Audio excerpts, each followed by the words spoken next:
जय राधा माधव कुंज बिहारी। जय राधा माधव कुंज बिहारी।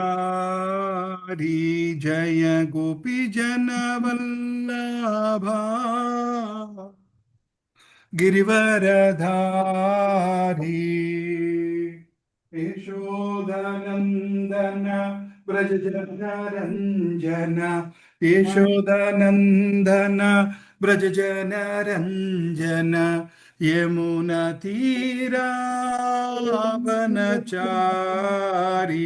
जय राधा माधव कुंज बिहारी। हरे कृष्ण हरे कृष्ण कृष्ण कृष्ण हरे हरे। हरे हरे राम राम राम हरे हरे। हरे कृष्ण कृष्ण कृष्ण हरे हरे। हरे राम राम राम हरे। हरे कृष्ण कृष्ण कृष्ण कृष्ण हरे हरे। नाम संकीर्तन यज्ञ की जय। Hare Krishna Matajis prabhujis welcome back. ఎవరైతే జాయిన్ అవ్వగలిగారో సారీ, 3ంటికి అనుకున్న క్లాస్ నేను ఒక ఫంక్షన్కి వెళ్ళాల్సి వచ్చింది, అక్కడి నుంచి లేట్ అయిపోయిందని కొంచెం 3:30కి మార్చాను. పర్వాలేదు ప్రభుజీ. పర్లేదమ్మా, 5 క్లోజ్ చేసేద్దాం. ఎవరికన్నా వేరే పనులు ఏమన్నా ఉన్నా సరే విల్ క్లోజ్. విభవరి శేష ఆలోక ప్రావేశ నిద్రాచారీ ఉఠో జీవా. విభవరి శేష ఆలోక ప్రావేశ నిద్రాచారీ ఉఠో జీవా. बोलो हरि हरि मुकुंद मुरारी राम कृष्ण हयग्रीवा. विभवरि शेषा आलूक प्रावेश निद्राचारी उठो जीवा. नरसिंह वामन श्री मधुसूदन ब्रजेंद्र नंदन रामा. సింహవామన మధుసూదన ब्रजेंद्र नंदन श्यामा. బ్రజనందన पूतन घाटन कैटबसाटन जय दशारथि रामा. घाटन कैटभ साधन जय जय दशारथि दशरथि राम. यशोद दूलाला गोविंद गोपाल वृंदावना पुरंदारा. यशोद यशोदूलन दूलाला गोविंद गोविंद गोपाल गोपाल वृंदावना रमण पुरंदारा. पुरंदरा. गोपी प्रिया जन राधिका रामण भुवन सुंदर श्वार. गोपी गोपी प्रिया जन राधिका राधिका रामण रामण भुवन भुवन सुंदर सुंदर वारा. वारा. रावणांतकर मखन तस्कर गोपी जना वस्त्रहारी. रावण मकन तस्कर गोपी जना వస్త్రహారి బ్రజేంద్ర రాకల గోపా వృందాపల చిత్తహరి వంశీదారి బ్రజరాకల గోపా వృందాపల చిత్తహరి వంశీదారి योगींद्र बंदन श्रीनंदनंदन ब्रज जनाभयहारी योगींद्र बंदन श्रीनंदनंदन जनाभयहारी नावीन नीरद रूप मनोहर मोहन वंशी बिहारी नावीन नीरद रूप मनोहर मोहन वंशी बिहारी यशोधनंदन कंस निषूदन निकुंजरास विलासी यशोदनंदन कंस निषूदन निकुंजरास विलासी कदंब कानन रासपरायण वृंद विपिन निवासी कदंब कानन रासपरायण वृंद विपिन निवासी आनंदवर्धन प्रेम निकेतन फूल सराजोजक कामा आनंदवर्धन प्रेम निकेतन फूलसाल जोजक कामा गोपांगनागन चित्त विनोदन समस्त गुणगण धामा गोपांगन चित्त विनोदन समस्त गुणगण धामा यमुन जीवन केळि परायण मानस चंद्र चकोरा यमुन जीवन केळि परायण मानस चंद्र चकोरा नाम सुदारस गावो कृष्णा जस राखो वचन मन मोरा नाम सुदारस गावो कृष्णा जस राखो वचन मन मोरा विभवरिशेष आलोक प्रावेश निद्रा चढ़ी उठो जीवा विभवरिशेष आलोक प्रवेश निद्रा चढ़ी उठो जीवा विभवरिशेष आलोक प्रवेश निद्रा चढ़ी उठो जीवा विभवरिशेष आलोक प्रवेश निद्रा चढ़ी उठो जीवा हरे कृष्णा कृष्ण कृष्ण हरे हरे हरे राम राम राम हरे हरे ప్రేయర్స్ ఎవరు చేస్తారమ్మా? నేను చేస్తాను ప్రభుజీ. ఓకే అమ్మా, హరే ప్లీజ్. కృష్ణ ప్రభు. హరే కృష్ణ త్రివేణి మాతాజీ చేయండి అమ్మా ప్రేయర్స్. ఓం అజ్ఞానతిమిరాంధస్య జ్ఞానాంజనశలాకయా చక్షుర్మిళితం యేన తస్మై శ్రీ గురవే నమః. శ్రీ చైతన్య మనోభీష్టం స్థాపితం యేన భూతలే స్వయం రూపః కదా మహ్యం దదాతి స్వపదాంతికం.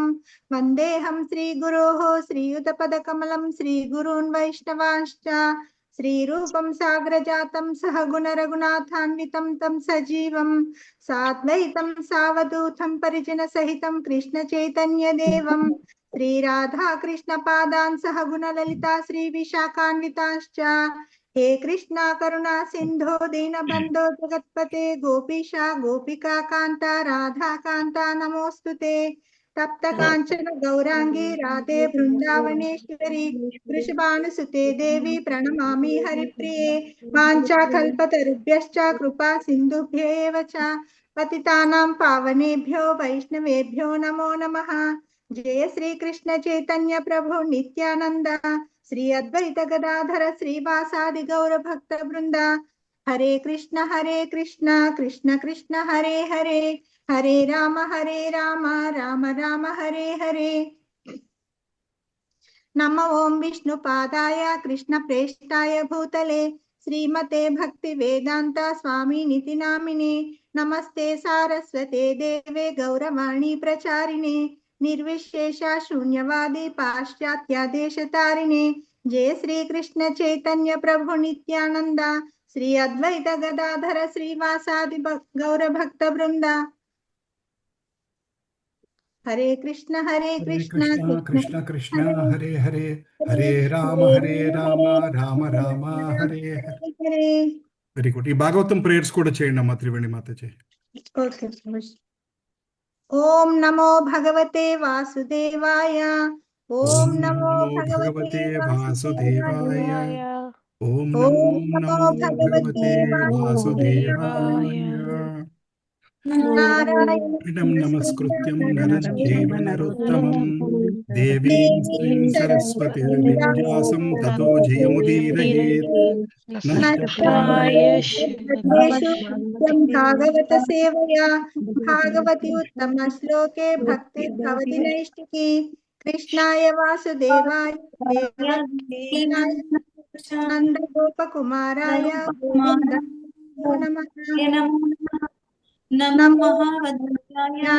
कृष्ण प्रेम प्रदायते कृष्णाय कृष्ण चैतन्य नाम्ने गौरत्विषे नमः नमः पंकजनाभाय नमः पंकजमालिने नमः पंकजनेत्राय नमस्ते पंकजांग्रिये नमो ब्राह्मण्य देवाय गो ब्राह्मण्य हिताय च जगद्हिताय कृष्णाय गोविंदाय नमो नमः।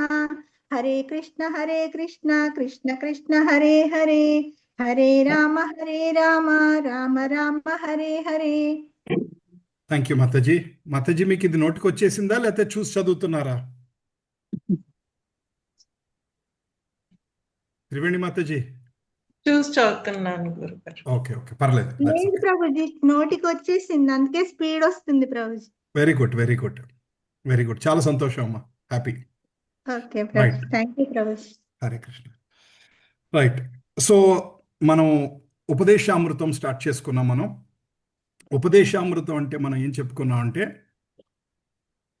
రూప గోస్వామి గారు మనం భక్తిలో ముందుకు వెళ్ళాలి అంటే భక్తులు ఏం పాటించాలి అన్న దాని మీద ఒక 11 శ్లోకాల్లో ఉపదేశామృతాన్ని చెప్పారన్నమాట. ఈ ఉపదేశామృతం అన్న సెషన్ అది అందరికీ అప్లికబుల్ కాదు. ఇది యాక్చువల్గా ఏంటంటే భక్తి మార్గంలోకి వచ్చి కృష్ణతత్వంలోకి వచ్చి ఈ కృష్ణతత్వంలోకి వచ్చి కాస్త ముందుకెళ్ళాలి, నేను నా జీవితంలో కృష్ణ భక్తిలో ముందుకెళ్ళాలని ఎవరన్నా అనిపిస్తే వారికి ఇది అప్లికబుల్ అనమాట. అందుకని మీకు సడన్గా ఎవరు కనపడినా వాళ్ళకి ఎవరికి ఉపదేశామృతం చెప్తే వాళ్ళకి అర్థం కాదు, ఎందుకంటే ఏం మాట్లాడుతున్నారు అన్నట్టుగా ఉంటుంది అనమాట.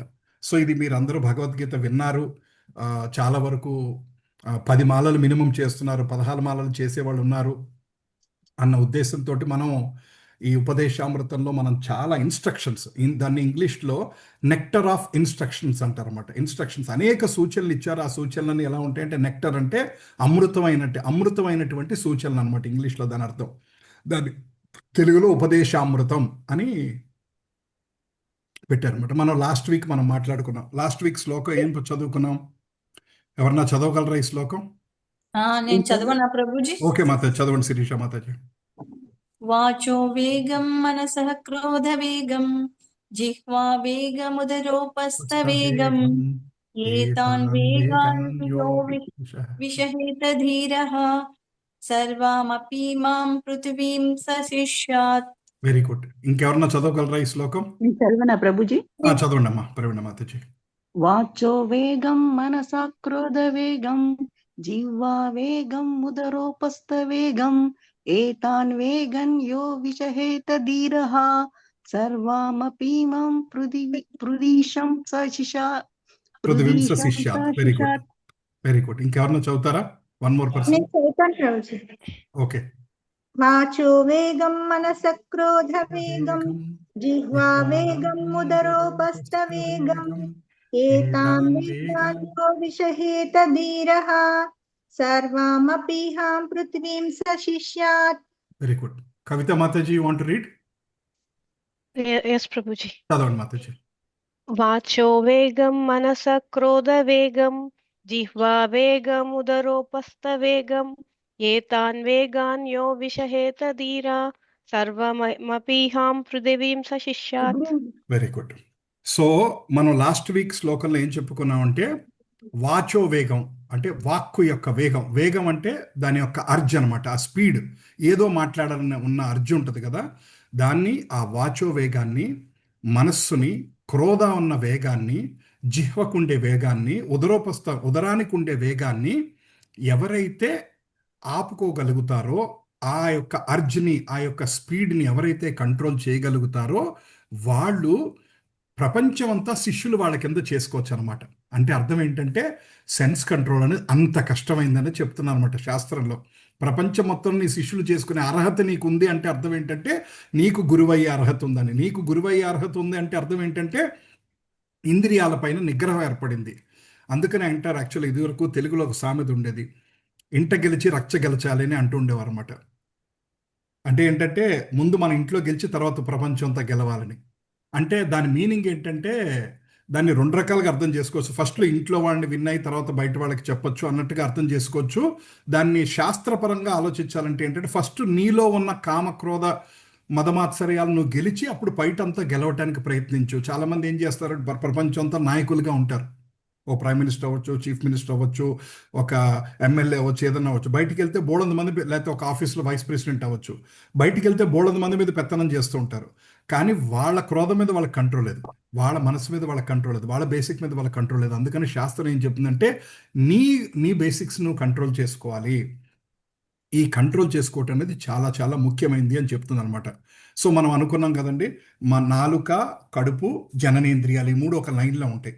సో నాలుకను మనం కంట్రోల్ చేయగలిగితే తర్వాత ఉదరం కంట్రోల్ అవుతుంది, ఉదరం కంట్రోల్ అయితే జననేంద్రియాలు కూడా కంట్రోల్ అవుతాయి. అప్పుడు మనకి విపరీతమైన కోరికలు రాకుండా ఉంటాయి. సో నాలుకను కంట్రోల్ చేయాలంటే మనం ఏమనుకున్నాం, 2 పాయింట్లు మాట్లాడుకున్నాం. ఒకటి, నిత్యం ప్రసాదం తీసుకుంటూ ఉండాలి, తర్వాత హరినామం చేస్తూ ఉండాలి, తర్వాత వీలైనంత వరకు చెత్త మాట్లాడకూడదు, మాట్లాడడం తగ్గించి హరినామం చేసుకుంటూ ప్రసాదం తీసుకుంటూ ఉంటే నాలుకను కంట్రోల్ చేసినట్టు అవుతుంది అనమాట. సో ఇప్పుడు మనకేంటంటే నాలుగు కంట్రోల్ లేకపోయినా మన వాట్సాప్లో మెసేజ్లు పెడుతుంటాం, అది కూడా ఒక రకమైన నాలుగు కంట్రోల్ లేకపోవటమే. ఇదివరకు వాట్సాప్ లేదు, ఈ శ్లోకం తయారు చేసినప్పుడు వాట్సాప్ లేదు. సో మనకి ఆన్లైన్లో మెసేజ్లు చాలామంది పెడుతూ ఉంటారు. మీకు ఎస్పెషల్లీ యూట్యూబ్లో మీరు ఎప్పుడన్నా పొలిటికల్ విషయాల మీద కామెంట్స్ వస్తాయి చూసారా, కొన్ని వేల కామెంట్స్ ఉంటాయి యూట్యూబ్లో కానీ ఇన్స్టాగ్రామ్లో కానీ. మీకు ఎవరికైనా సోషల్ మీడియా మీద ఇంట్రెస్ట్ ఉందంటే నేను కొన్నిట్లో కామెంట్స్ ఏం రాశారని చదువుతుంటాను. కొన్నిసార్లు ఆ కామెంట్లు తట్టుకోలేక కృష్ణ అనిపిస్తుంది అనమాట. అంటే ఇవాళ ఆల్మోస్ట్ బూతులు కూడా రాసేస్తున్నారు, ఇష్టం వచ్చిన మాటలు మాట్లాడుతున్నారు. ఎన్ని అన్నా అంటే మనిషి ఎదురుకుండా ఉంటే అనలేని మాటలన్నీ కూడా వాట్సాప్లోనూ అంటే ఇన్స్టాగ్రామ్లోనూ కామెంట్స్లోనూ భయంకరమైన కామెంట్స్ పెడుతున్నారు. బికాజ్ ఏంటంటే ఎవరికి కంట్రోల్ లేదు. అంటే నేను ఈ మాట పెడుతున్నాను, అది కరెక్టా కాదా, ఆ కామెంట్ అవతల వాళ్ళు విని ఎంత బాధపడతారు అన్నది ఏం ఆలోచించట్లేదు. నేను అనేయాలని నేను అనుకుంటున్నాను. ఓకే, విమర్శించవచ్చు, తప్పులేదు. కొన్నిసార్లు విమర్శన మనకి మంచిదే. ఇప్పుడు నాలో కూడా ఉన్న తప్పులుంటే మీరు చెప్పొచ్చు, ప్రభుజీ ఇలా కాదు అలా కాదని.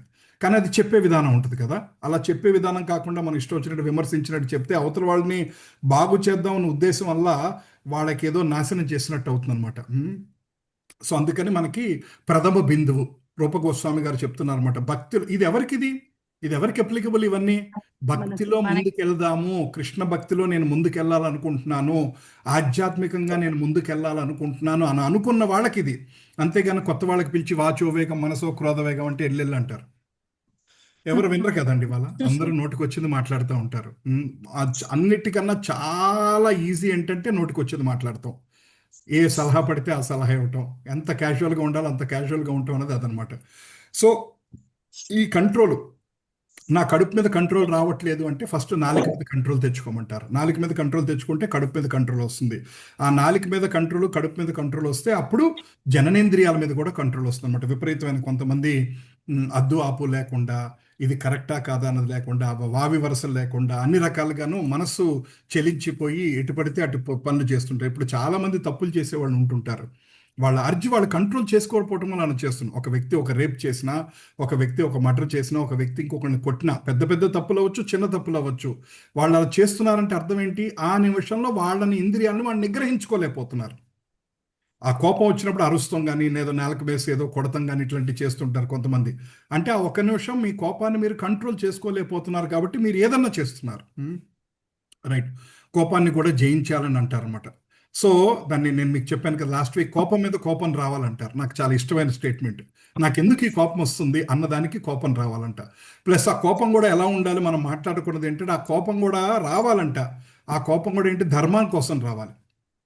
అర్జునుడికి కోపం వచ్చింది, కృష్ణుడికి కూడా కోపం వచ్చింది.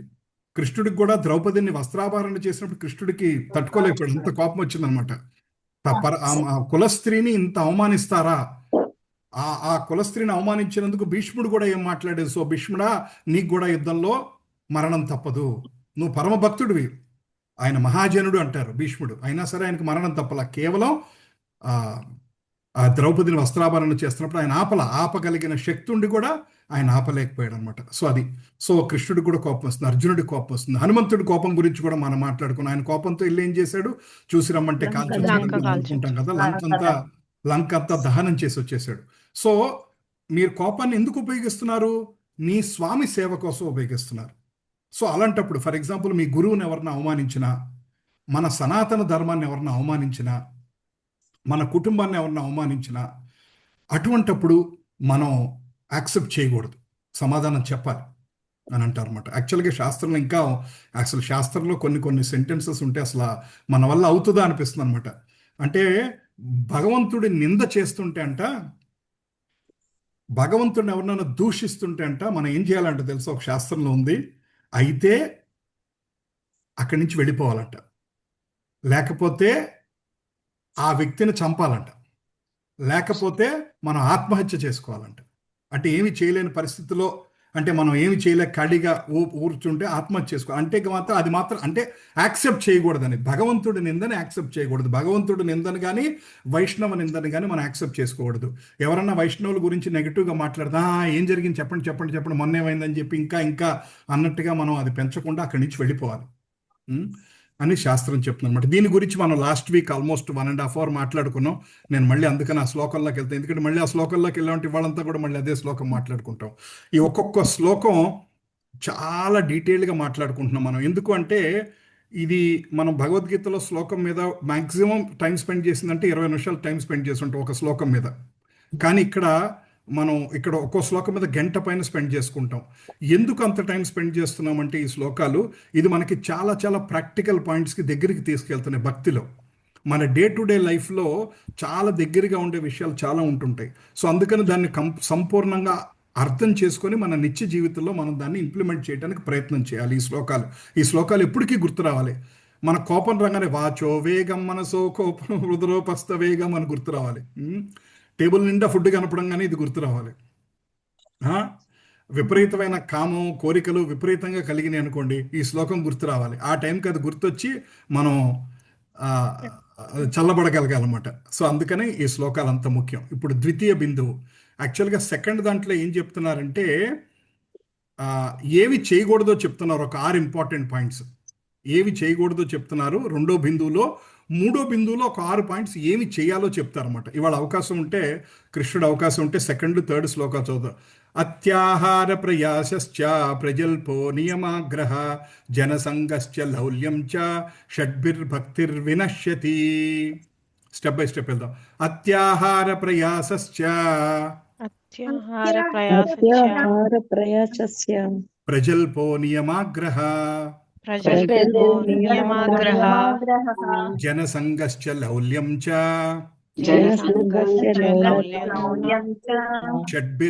షడ్భిర్భక్తిర్వినశ్యతి. వినశ్యతి మళ్ళీ అత్యాహార ప్రయాసశ్చ అత్యాహార ప్రయాసచ్చ ప్రజల్పో నియమాగ్రహ జనసంగశ్చ లౌల్యం చ జనసంగశ్చ లౌల్యం చ షడ్భిర్భక్తిర్వినశ్యతి. షడ్భిర్వినశ్యతి. Very good. ఇప్పుడు ఈ శ్లోకం ఎవరన్నా ఒక ముగ్గురు చదవండి అమ్మా, 1 by 1. అత్యాహార ప్రయాసశ్చ ప్రజల్లో నియమాగ్రహ జనసంగశ్చ లౌల్యం చ షడ్భిర్భక్తిర్వినశ్యతి. Very good, thank you Triveni Mataji. Next అత్యాహార ప్రయాసశ్చ ప్రజల్పో నియమాగ్రహ జనసంగశ్చ లౌల్యం చ షడ్భిర్భక్తిర్వినశ్యతి. Very good Sita Mataji. Next ఇంకొకళ్ళు చదవండి అమ్మా. అత్యాహార ప్రయాసచ్చ ప్రజల్పో నియమాగ్రహ జనసంగశ్చ లౌల్యం చ షడ్భిర్భక్తిర్వినశ్యతి. Very good Kavita Mataji. ఆ లాస్ట్ లైన్ మనం బ్రేక్ చేసాం అనమాట. షడ్భిర్భక్తి వినశ్యతి, షడ్భిర్భక్తి వినశ్యతి, 3 ముక్కలుగా దాన్ని బ్రేక్ చేసుకోవచ్చు అనమాట. అంటే 6 విషయాలు మన భక్తిని పాడు చేస్తాయి అంట. మన భక్తిలోకి వచ్చాం కదా, ఇప్పుడు మన భక్తిలోకి వచ్చాక ఏం చేయాలి? భక్తిని నిలబెట్టుకోవాలి, అంతే కదా. ఇప్పుడు భక్తిలో ఇప్పుడు మనం స్టార్ట్ చేసాం 2000, కొంతమంది 2025లో స్టార్ట్ చేసిన వాళ్ళు, కొంతమంది ఇంకా ముందే స్టార్ట్ చేసిన వాళ్ళు ఉండొచ్చు. బట్ ఇదేంటి, ఇది ఎన్నాళ్ళు చేయాలి భక్తి? టార్గెట్ ఎన్నాళ్ళు? ఒక 6 నెలల, సంవత్సరమా, 3 ఏళ్ళ, 5 ఏళ్ళ? Life life long. అంత్యకాలేచ మామేకా స్మరణ్ముక్త కలేవరం యః ప్రయాతి సమద్భావం యాతి నాత్ర సంశయః. సో అంటే మన జీవిత యొక్క లక్ష్యం ఏంటి? అంతే నారాయణ స్మృతి. అది జీవిత యొక్క లక్షణం. అంటే ఆఖరి నిమిషంలో భగవంతుడి పేరు మన నోట్లోంచి రావాలి. ఆఖరి నిమిషంలో మన భగవంతుడి పేరు రావాలి అంటే మన జీవితాంతం భక్తిని చేయాలి. ఆ జీవితాంతం ఆ భక్తి నిలబెట్టుకోవాలి. ఇంకొక 2-3 ఏళ్ళు లేక మీరు నేను టచ్లో ఉండకపోవచ్చు, మీరు క్లాసెస్ అటెండ్ పోవచ్చు, నేనేదో ఊరు వెళ్ళిపోవచ్చు, మీరు ఎక్కడికో వెళ్ళిపోవచ్చు, ఎన్ని మార్పులు అన్నది జరగచ్చు. కానీ ఈ భక్తి అన్నది ప్రతి నిమిషం జీవితాంతం జరుగుతూ ఉండాలి. సో నేను ఇదే ఏదో మాటల మీద ఆలోచిస్తాను అనమాట. నా పని ఏంటంటే నేను ఒక ఎలక్ట్రీషియన్ అనమాట. పవర్ కనెక్షన్ ఇచ్చి వెళ్ళిపోతాను, అంతే నా పని. గురువు దగ్గర నుంచి నేను తీసుకున్నది ఏంటంటే నేను కూడా ఒక ఎలక్ట్రీషియన్ అనమాట. మీ ఇంట్లో పవర్ ఆల్రెడీ ఇక్కడ ఉంది, అక్కడి నుంచి ఇక్కడికో మీరు ఏదో అడుగుతారండి, హాల్లో ఫ్యాన్ తిరగాలండి అంటారు, అక్కడి నుంచి ఇక్కడికి ఒక వైర్ లాగా వెళ్ళిపోతాను నేను, నా బాధ్యత అంతే. సో ఆ మెయిన్ పవర్ హౌస్ ఆల్రెడీ భగవంతుడు ఎప్పుడో ఇచ్చాడు. ప్రతి జీవికి భగవంతుడి మీద భక్తి ఆల్రెడీ ఉన్నది, మనం మర్చిపోయాం. సో నాలాంటి వాడిది ఏంటంటే గుర్తు చేయటం, కనెక్షన్ ఇవ్వటం, అంతే నా బాధ్యత. అంతకు మించి కేవలం నిమిత్త మాత్రం భవసవ్య సాచన్, అంతకు మించి నాకు ఇంకేమీ లేదనమాట. సో శిక్షా గురువా ప్రభుజీ? నేను ఎలక్ట్రీషియన్ అమ్మా, ఎలక్ట్రీషియన్. మీ ఇంట్లో పవర్ కనెక్షన్ అన్న ఫ్యాన్ కానీ అన్న ఇక్కడ కొత్త కనెక్షన్ ఇవ్వాలంటే ఇస్తాను అనమాట. అది కొత్త కనెక్షన్ ఇవ్వటం, లేకపోతే మర్చిపోయిన కనెక్షన్ మళ్ళీ గుర్తు చేయటం, అంతే మా బాధ్యత. శ్రీల ప్రభుపాదుల వారు మనకి పరంపర ఎస్టాబ్లిష్ చేసి చాలా మంది నాలాంటి ఎలక్ట్రీషియన్లు అందరినీ క్రియేట్ చేశారన్నమాట. అది సో మీ బాధ్యత ఇది అని చెప్పారన్నమాట. సో ఇది ఎందుకు చేస్తూ ఉంటాము? సో దట్ నేను కూడా భక్తి మార్గంలో ఉండటానికి చేస్తున్నాం. నన్ను నేను ఉద్ధరించుకోవడానికి నేను చేస్తున్నాను. ఇది ఫస్ట్ మార్గం. ఇది ఈ శ్లోకం చెప్తున్నప్పుడు నన్ను నేను ప్రశ్నించుకుంటాను, నువ్వు ఇది ఫాలో అవుతున్నావా, నీకు ఇది చెప్పే అర్హత ఉందా అన్నట్టు నాకు ప్రశ్నిస్తూ ఉంటారు. కొన్ని శ్లోకాలు నాకు లెంపకాయ కొట్టినట్టు అనిపిస్తూ ఉంటుంది ఎప్పుడన్నా చెప్పే ముందు. అంత అలా ఉంటాయి అనమాట ఒక్కొక్క శ్లోకాలు. మనం ఎస్పెషల్లీ భగవద్గీత అయిపోయిన దగ్గర నుంచి మనం మాట్లాడుకున్న ప్రతిదీ, బ్రహ్మ సంహిత, ముకుందమాల స్తోత్రం, తర్వాత శిక్షాష్టకం అసలు నెక్స్ట్ లెవెల్ శ్లోకాలు మనం మాట్లాడుకున్నాం. అసలు చైతన్య మహాప్రభు భక్తిలో పరాకాష్ఠ గురించి మనం మాట్లాడుకున్నాం. ఆల్మోస్ట్ ఒక ఎల్కేజీ స్టూడెంట్ పిహెచ్డి సబ్జెక్ట్ నా చేతిలో పెట్టి చెప్పించారు మీరు. అట్లా అనమాట. 1+1 = 2 అని చెప్పే మ్యాథ్స్ టీచర్ చేత పిహెచ్డి మ్యాథ్స్ చెప్పమన్నారు మీరు. సో అలా ఉందన్నమాట ఇది, ఈ సబ్జెక్ట్స్ అన్ని. రైట్. సో భక్తిలో ముందుకు వెళ్ళాలి అంటే భక్తిని నిలబెట్టుకోవాలి. భక్తిని నిలబెట్టుకోవటానికి ఏం చేయాలి అని శాస్త్రం చెప్తుందంటే, రూపగోస్వామి చెప్తున్నారంటే 6 పనులు చేయాలి. 6 పనులు చేయకూడదంట. ఏమిటి 6 పనులు? అత్యాహార, నేను చెప్పక్కర్లేదు, ఎక్కువగా తినకూడదు, విపరీతంగా మనం తినేస్తూ ఉంటాం. తర్వాత అత్యాహార ప్రయాసశ్చ, ప్రయాస, విపరీతమైన ప్రయాస పడిపోతుంటాం. జీవితం అంతా ఏదో సాధించాలి, ఎంత ఉన్నా ఇంకా కావాలని సాధిస్తూనే ఉంటాం. ఎంత డబ్బులున్నా ఇంకా కావాలి, ఎంత ఆస్తి ఉన్నా ఇంకా కావాలి, ఇంకా కావాలి, ఇంకా కావాలన్న దాంతో, ఆ పరుగులతోటి మనం జీవితంలో భగవంతుడి మీద సమయం కేటాయించలేకపోతున్నాం. తర్వాత ప్రజల్పో నియమాగ్రహ. ప్రజల్ప అంటే ఊరికినే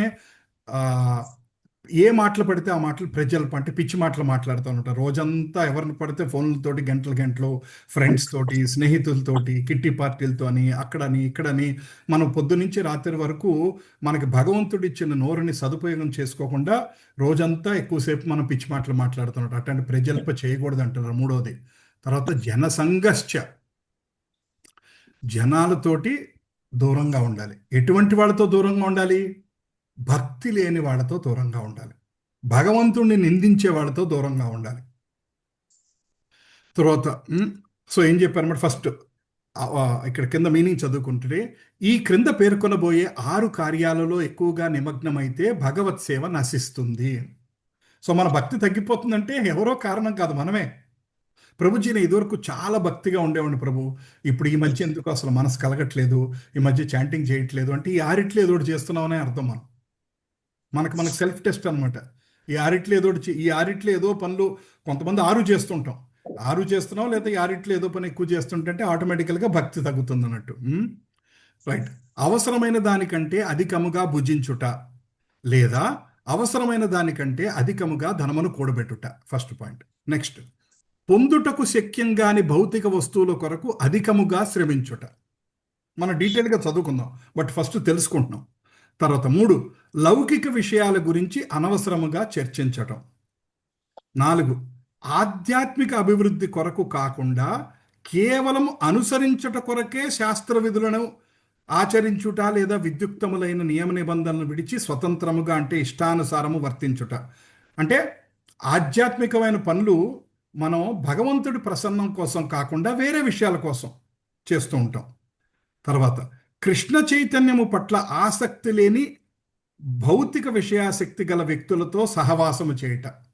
భక్తులు కాని వాడితో ఎక్కువ టైం స్పెండ్ చేయటం. ఆఖరికి ప్రాపంచిక లాభాల పట్ల అత్యాశను కలిగి ఉండుట. ఈ 6 పనులు కనుక మనం చేస్తుంటే ఎక్కువగా భక్తికి దూరం అయిపోతాము. ఇది దీని గురించి శాస్త్రం. ఈ 6 అర్థమైనాయా మీకు? ఇంకా డీటెయిల్గా మాట్లాడుకుందాం. అట్లీస్ట్ 6 ఏంటో అర్థమైందండి ఎవరికన్నా? ఈ 6 ఏంటో అర్థం కాలేదా? ప్రాపంచిక లాభాలు అంటే అర్థం అవ్వలేదు ప్రభుజీ. ఓకే. ప్రాపంచిక లాభాల పట్ల అత్యాశను కలిగి ఉండట అంటే మనం ఏదో సాధించాలని, అంటే మెటీరియల్ గెయిన్స్. ఇక్కడ ఉంటాము నాన్న, అది సాధించాలి, ఇది సాధించాలి, ఏదో ఒక ఈ భౌతిక పరమైన అభివృద్ధి కావాలనుకోవటం. నేను ఇంకా ఉద్యోగంలో ఇంకా పెద్దది ఎదగాలి, నా వ్యాపారం ఇంకా డబుల్ అయిపోవాలి, నాకు అంత డబ్బు సంపాదించాలి, అది చేయాలి, ఇది చేయాలని తప్పిస్తూనే ఉంటాం. ఇప్పుడు ఇది యాక్చువల్గా దీని మీద తర్వాత ఈశోపనిషత్తు మనం ఫ్యూచర్లో మాట్లాడుకుంటే దాని గురించి కూడా కనెక్టింగ్ డిస్కషన్ వస్తుంది. ప్రభుజీ ఎంత ఉండాలి, ఏది ఎంత ఎక్కువ? బతకడానికి ప్రతి మనిషికి డబ్బులు కావాలి, కాదనిలే, ప్రతి ఒక్కరికి డబ్బులు కావాలి. ఇంటి రెంట్ కట్టాలి, పాల బిల్లు కట్టాలి, ఇంటి పనులు చూసుకోవాలి, పిల్లల్ని చదివించుకోవాలి, పిల్లలు పెళ్లి చేయాలి, మెడికల్ ప్రాబ్లమ్స్ ఉండాలి, అందరికీ డబ్బు కావాలి. ఎంత కావాలి? అది శాస్త్రం డిఫైన్ చేయాల. ఎంత ఉంటే కరెక్టు? ఆ శాస్త్రం చెప్తుంది. శాస్త్రం ఏంటంటే నిన్నే ఎంచుకోమంటుంది. నీకు ఎంత ఉండాలి నీకు ఎంచుకో. నీ శక్తికి మించిన దాని గురించి ఆరాటపడద్దు, శక్తికి మించిన దాని గురించి కూడబెట్టాలని అనుకోవద్దు. అది అంటారు కదా, దాచి దాచి చివరకు దొంగలకిత్తువో. విన్నారా? నరసింహ శతకంలో ఉంటుంది, దాచి దాచి చివరికి దొంగలకిత్తువో అని అంటారనమాట. సో అట్లా ఫైనల్గా ఏం చేస్తావు దాని గురించి ఇక మాట్లాడుకుందాం. సో మనం మళ్ళీ ఈ 6 పాయింట్స్ ఏంటి చెప్పుకుంటున్నాం అంటే, అవసరమైన దానికంటే ఎక్కువగా భుజించొద్దు, అవసరమైన దానికంటే ఎక్కువ సంపాదించొద్దు. అందుకే చెప్పాను కదండి, ఈ టాపిక్స్ భక్తులతోనే మాట్లాడాలి. కొత్త వాళ్ళతో ఈ టాపిక్ మాట్లాడితే మన చెడామడా తిడతారు. నీకు చేతకాదు సంపాదన, అందుకనే మాకు ఇట్లాంటి కబుర్లు చెప్తున్నా ఉంటారు. నన్ను మా చుట్టాలు చాలా మంది అంటుంటారు, నీకు డబ్బు సంపాదిస్తుంది చేత కాదు, అనవసరంగా టైం వేస్ట్ చేస్తున్నావు, నీ వయసుకి భగవద్గీత అయ్యి తిరగటం ఏంటి, ఇంకోటి ఏదైనా చేసుకోవచ్చు కదా, ఇట్లాంటివన్నీ మాట్లాడుతుంటారు అన్నమాట. రైట్.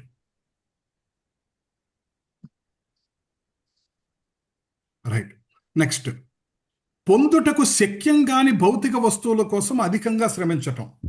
మనకు శక్తికి మించింది, ఫర్ ఎగ్జాంపుల్, మనలో ఎవరో ఒక చిన్న మిడిల్ క్లాస్ కుటుంబం ఉన్నారు.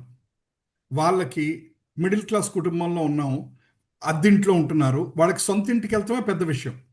కష్టపడి డబ్బులు కూడబెట్టి సొంత ఇల్లు కొనుక్కోవడం పెద్ద విషయం. అలాంటిది నాకు 10 బెడ్రూమ్ బంగళా కావాలని కోరుకున్నాం అనుకోండి, ఎగ్జాంపుల్. అంటే మీరు అతి కష్టం మీద ఒక 2 బెడ్రూమ్ కొత్తది కొనుక్కోవటమే గగనం అయిపోతుంది. అలాంటిది నాకు 5 బెడ్రూమ్ పెద్ద హౌస్ కావాలి అని కోరుకున్నాం అనుకోండి. అంటే ఏంటి? మీ శక్తికి మించిన దాటి కోరిక పెడుతున్నాం. ఆ కోరిక కోసం నిద్రపోవట్లేదు, ఆ కోరిక కోసం తపిస్తూ ఉంటారు. ఆ కోరిక కోసం భార్య నిద్రపోదు, భర్తని నిద్రపోనివ్వరు. ఇంకా అదే పీకుతూ ఉంటుంది వాళ్ళకి. నిజంగా అది సాధించే వరకు మనం బతికుంటామా? గ్యారంటీ లేదు. రైట్. సో ఈలోపు ఏం జరుగుతోంది? ఉన్న సమయం అంతా మనం డబ్బు సంపాదనకే ఇచ్చేస్తున్నాం. సో భగవంతుడు ఏం చెప్పాడు? మన భక్తి జీవితాన్ని ఎలా పోల్చాడు? రైలు పట్టాలలాగా పోల్చారు. రైలు పట్టాలంటే ఎలా ఉంటే 2 ప్యారలల్ లైన్స్ లాగా వెళ్తూ ఉంటుంది. ఒకటి సంసారం, ఒక లైన్ సంసారం, మన సంసారం, మన ఉద్యోగం, మన సంపాదన, మన ఆస్తులు, మన వ్యవహారాలు, మన చుట్టాలు, ఇవన్నీ ఒక లైను, ఆ పట్ట. ఇంకోటి ఏంటి? ఆధ్యాత్మిక జీవితం.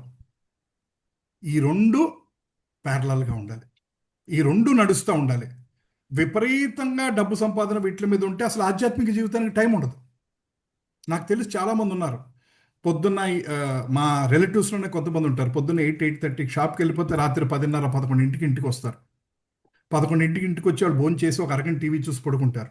ఇంకా అసలు వాళ్ళకి టైమే లేదు. అంటే ఒక దేవుడి కార్యక్రమానికి వెళ్తానికి కానీ, ఒక భగవద్గీత క్లాస్కి అటెండ్ అవ్వటం కానీ, ఒక శ్లోకం చదవటం కానీ. నేను కొంతమందిని అడిగితే, నాకు టైం లేదా, నన్ను డిస్టర్బ్ చేయమాకు, నాకు హరే కృష్ణ నన్ను సీను అంటారు ఇంట్లో, నాకు హరే కృష్ణ మహామంత్ర చేసే టైం లేదు, వద్దంటారు. సో ఏం చెప్తాం వాళ్ళకి? వాళ్ళకి దగ్గర వాళ్ళు మొహం మీద ఎన్నాళ్ళు బతుకుతావో తెలుసా అని అడగలేము. సో ఏం చేయలేం. మనం అంత ప్రయత్నంగా మనం చేస్తున్నాం. మనం ఏదో తెలుసుకున్నా ఆ మంచి అందరికీ అందజేద్దాం అని అనుకుంటున్నాం. వినగలిగితే విన్నారు, వినలేకపోతే మనం ఏం చేయలేం. రైట్. తర్వాత లౌకిక విషయాల గురించి అనవసరంగా చర్చించటం. అంటే మనకున్న సమయం అంతా, చాలా సమయం మనం ప్రజల్పతోటి వేస్ట్ చేస్తూ ఉంటాం. అంటే ఏంటంటే ఊస్పోల్ కబుర్లు మాట్లాడుతుంటాం, గంటలు ఫోన్లో మాట్లాడి పనికిరాని విషయాలు మాట్లాడతాం. ఒక కిట్టి పార్టీలోకి వెళ్ళి కూర్చొని ఒకే పొద్దునుంచి సాయంకాలం వరకు కూర్చోవటం. అంటే ఎవరన్నా పక్కనలో లోపం ఎత్తంగానే దాని గురించి గంటలు మాట్లాడతాం. నాకు ఈ జోక్ ఎప్పుడు చెప్తూ ఉంటాను అనమాట. ఒకరోజు కిట్టి పార్టీలో 10 మంది లేడీస్ ఉన్నారంట. ఆ రోజు 10 మంది వచ్చారంట, అందుకని కిట్టి పార్టీలో అందరూ సైలెంట్గా ఉన్నారంట. ఏంటి అంటే మామూలుగా ఎవరు రాకపోతే వాళ్ళ గురించి వెనకాల మాట్లాడుకుంటారు. ఆ రోజు 10 మంది వచ్చారంట, పాపం ఇంకెవరి గురించి మాట్లాడుకుంటారు, అందుకని ఏం మాట్లాడుకోవటం లేక అందరూ సైలెంట్గా ఉన్నారంట. సో నాకు ఆ జోక్ ఎవరో చెప్పారు, అప్పటి నుంచి నాకు నిజంగా నచ్చింది అనమాట. అంటే ఆడవాళ్ళని తక్కువ చేయటం అని కాదు, ఒక జోక్ లాగా, ఎగ్జాంపుల్ లాగా చెప్తున్నాను అంతే. సో జనరల్గా మనం ఏంటంటే నెగిటివ్ గురించి ఎవరన్నా మాట్లాడితే ఇంకా ఇంట్రెస్ట్ చూపిస్తాం, ఇంకా తెలుసుకోవడానికి ట్రై చేస్తాం. మన మైండే నెగిటివ్.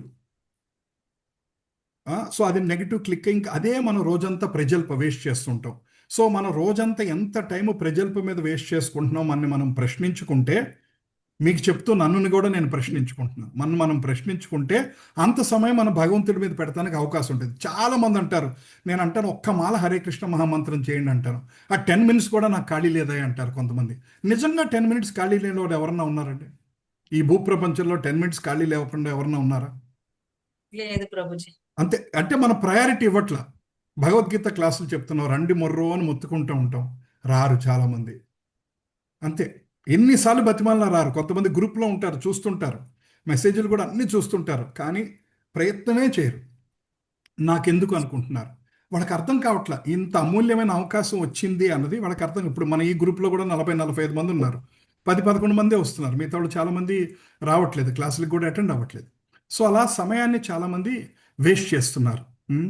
తర్వాత నువ్వు కొన్ని దైవిక సంబంధించిన కార్యక్రమాలు చేస్తున్నట్టుగా కనపడతావు, కానీ అది ఎందుకు చేస్తున్నావు అంటే ఆధ్యాత్మిక అభివృద్ధి కోసం కాకుండా వేరే విషయం. అంటే ఫర్ ఎగ్జాంపుల్ ఏకాదశి ఉపవాసం ఉంటున్నారా? ఉంటున్నానండి. ఎందుకు ఉంటున్నారు? మా అబ్బాయికి మంచి ఉద్యోగం వస్తుందని ఉంటున్నానండి, మా అమ్మాయికి మంచి పెళ్లి సంబంధం కుదురుతుందని ఉంటున్నానండి, లేదా అందరికీ చెప్పుకోవడానికి. మీకు తెలుసా, నేను 2 సంవత్సరాల నుంచి ఏకాదశి ఉపవాసం ఉంటున్నాను, మీకు తెలుసా అండి? అంటే అందులో కూడా మనం గొప్ప ఎత్తుక్కుంటాం. మన హ్యూమన్ మైండ్ ఎంత దరిద్రం అయిపోయిందంటే, భక్తిలో కూడా మనం వేరే వాళ్ళ చేత అప్రిషియేషన్ చేయించుకోవటానికి మనం ఎదురు చూస్తూ ఉంటాం.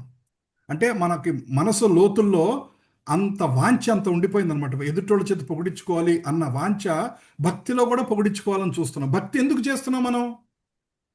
భగవంతుడి భగవంతుడి ప్రసన్నం కోసం చేస్తున్నాం. You are doing everything to please Krishna. నిజంగా భగవంతుడు ఆనందపడుతున్నాడా? అది తెలుసుకోవాలి. గురువు ఆనందపడుతున్నాడా? గురువు కోసం చేస్తున్నావా? భగవంతుడి కోసం చేస్తున్నావా? లేదా నలుగురు మెప్పు కోసం? ఇప్పుడు చాలా మంది అయ్యప్ప భజనలు చేస్తూ ఉంటారు, అంటే గొప్పగా చేస్తుంటారు. వాళ్ళకన్నా నేను ఇంకా ఎక్కువ మంది, వాడు 10 ఐటమ్స్ పెట్టాను, నేను 12 ఐటమ్స్ పెడుతున్నాను. వాళ్ళ ఇంట్లో 500 మందిని పిలిచాను, నేను 1000 మందిని పిలుస్తాను. వాళ్ళు ఇంత పడి కట్టించాను, నేను ఇంకా ఇంత పెద్దది కట్టిస్తున్నాను. నీకు నిజంగా అంత బాగా చేయాలి స్వామి కోసం అన్న భావన ఉంటే ఓకే. అది యాక్చువల్గా బయటికి ఎవరికి అర్థం కాదు. ఇది బయటికి అర్థమయ్యేది కదా, ఇది మనసు లోతులో. నీకు నిజంగా మా స్వామికి అంత గ్రాండ్గా చేసుకోవాలని నాకు ఉంది అని అనుకుంటే దట్ ఈస్ ఫైన్. బట్ నువ్వు నలుగురు కోసం చేస్తున్నావా, మీ స్వామి ప్రసన్నం కోసం చేస్తున్నావా, అది ఎవరికి తెలుస్తుంది? మూడో వ్యక్తికి తెలియదు. ఇంట్లో ఉన్న భార్యాభర్తల్లో కూడా బయట వాళ్ళకు, పక్కన వాళ్ళకు కూడా అర్థం కదా మనసులో ఉన్నదేదో. రైట్. తర్వాత కృష్ణ చైతన్యము పట్ల ఆసక్తి లేని భౌతిక విషయాసక్తి గల వ్యక్తులతో సహవాసం చేయటం. ఇదే అంటే ఇప్పుడు మనం ఎవరెవరినో కలుస్తూ ఉంటాం. అందులో మనం రోజు కలిసే 10 మందిలో దాదాపు 10 మందిలో 9 మందికి అసలు కృష్ణుడు, దేవుడు అసలు ఏం ఇంట్రెస్ట్ ఉండదు. అలాంటి వాళ్ళతోటి మనం స్నేహం చేస్తే ఏమవుతుంది? 6 నెలల్లో వాళ్ళు మనని లాగేస్తారు అంటుంటారు.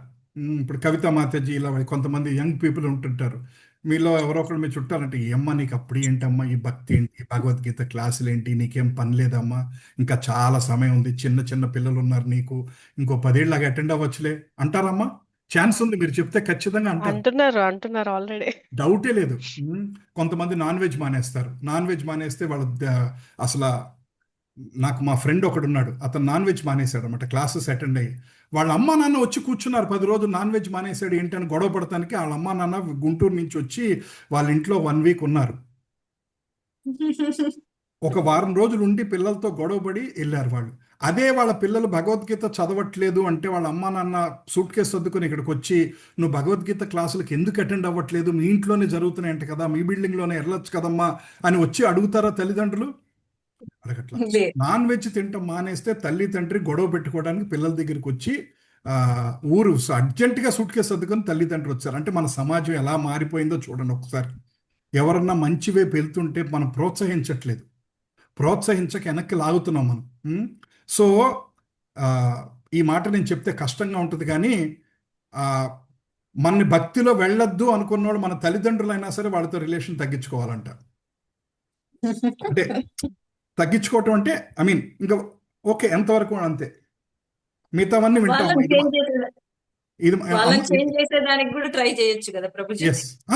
ప్రయత్నం చేయండి. ఇప్పుడు ఫర్ ఎగ్జాంపుల్ మా గురువు గారు ఉన్నారు, లీలానంద ప్రభు గారు, ఆయన దగ్గర నేను భగవద్గీత నేర్చుకున్నాను. ఆయన అమెరికా వెళ్ళినప్పుడు ఆయన ఇస్కాన్లో జాయిన్ అవుతున్నారని తెలిసి వాళ్ళ అమ్మగారు నాన్నగారు అర్జెంటుగా కంగారుగా అమెరికా టికెట్ చేయించుకొని మరీ వెళ్ళిపోయారు. వెళ్ళిపోయి ఏంటిది, మనం రెడ్డీసు, మన కుటుంబం ఏంటి, మన స్టైల్ ఏంటి, ఇదేంటి, నువ్వేంటి, ఆ నాన్ వెజ్ మానేయటం ఏంటి, ఆనియన్ గార్లిక్ తినకుండా ఉండటం ఏంటి, ఆ తిలకాలు ఏంటి, ఆ బొట్లు ఏంటి, ఆ పంచెలు కట్టుకోవటం ఏంటి, ఆ కీర్తనలు ఏంటి, ఆ గుళ్ళకి తిరగటం ఏంటి, ఇవన్నీ అడిగారు. ఆయన అడిచేసి వాళ్ళ అమ్మ నాన్నని కూడా మార్చేశాడు ఆయన. గ్రేట్. వాళ్ళ అమ్మ నాన్న కూడా మార్చేశాడు ఆయన. వాళ్ళ నాన్నగారు పాపం కాలం చేశారు ఆయన కొన్ని సంవత్సరాల క్రితం. ఆ నాన్నగారు అసలు లాస్ట్లో మీకు ఒకసారి చెప్పుంటాను, రోజుకి 6 గంటలు భాగవతం చదివేవాళ్ళు ఆయన శరీరం బాగున్నప్పుడు. రోజుకి 4 to 6 hours భాగవతం చదివాడు. ఆయన ఎలా చదివేవాళ్ళు అంటే భాగవతం యాజ్ ఇఫ్ రేపు ఎగ్జామ్ ఉన్నట్టు పక్కన నోట్స్ పెట్టుకొని రాసుకొని అండర్లైన్ చేసుకుంటూ ఒక ఎగ్జామ్ ప్రిపేర్ అయినంత సిన్సియర్గా చదివేవారు ఆయన. ఆయన వచ్చి మా నాన్నగారికి భాగవతం గిఫ్ట్ ఇచ్చారు. పాండురంగారావు గారు మీరు కూడా రిటైర్ అయిపోయారు, చాలా టైం ఉంది, భాగవతం చదువుకోండి. ఆయన పర్సనల్గా తెలుగు సెట్, నేను ఇంగ్లీష్ సెట్ కొనుక్కుంటే ఇంగ్లీష్ సెట్ మా నాన్నగారికి అర్థం కాదేమోనని ఆయన మా నాన్నగారికి ఒక తెలుగు సెట్ గిఫ్ట్ ఇచ్చారు, మీరు కూడా చదువుకోండి అని.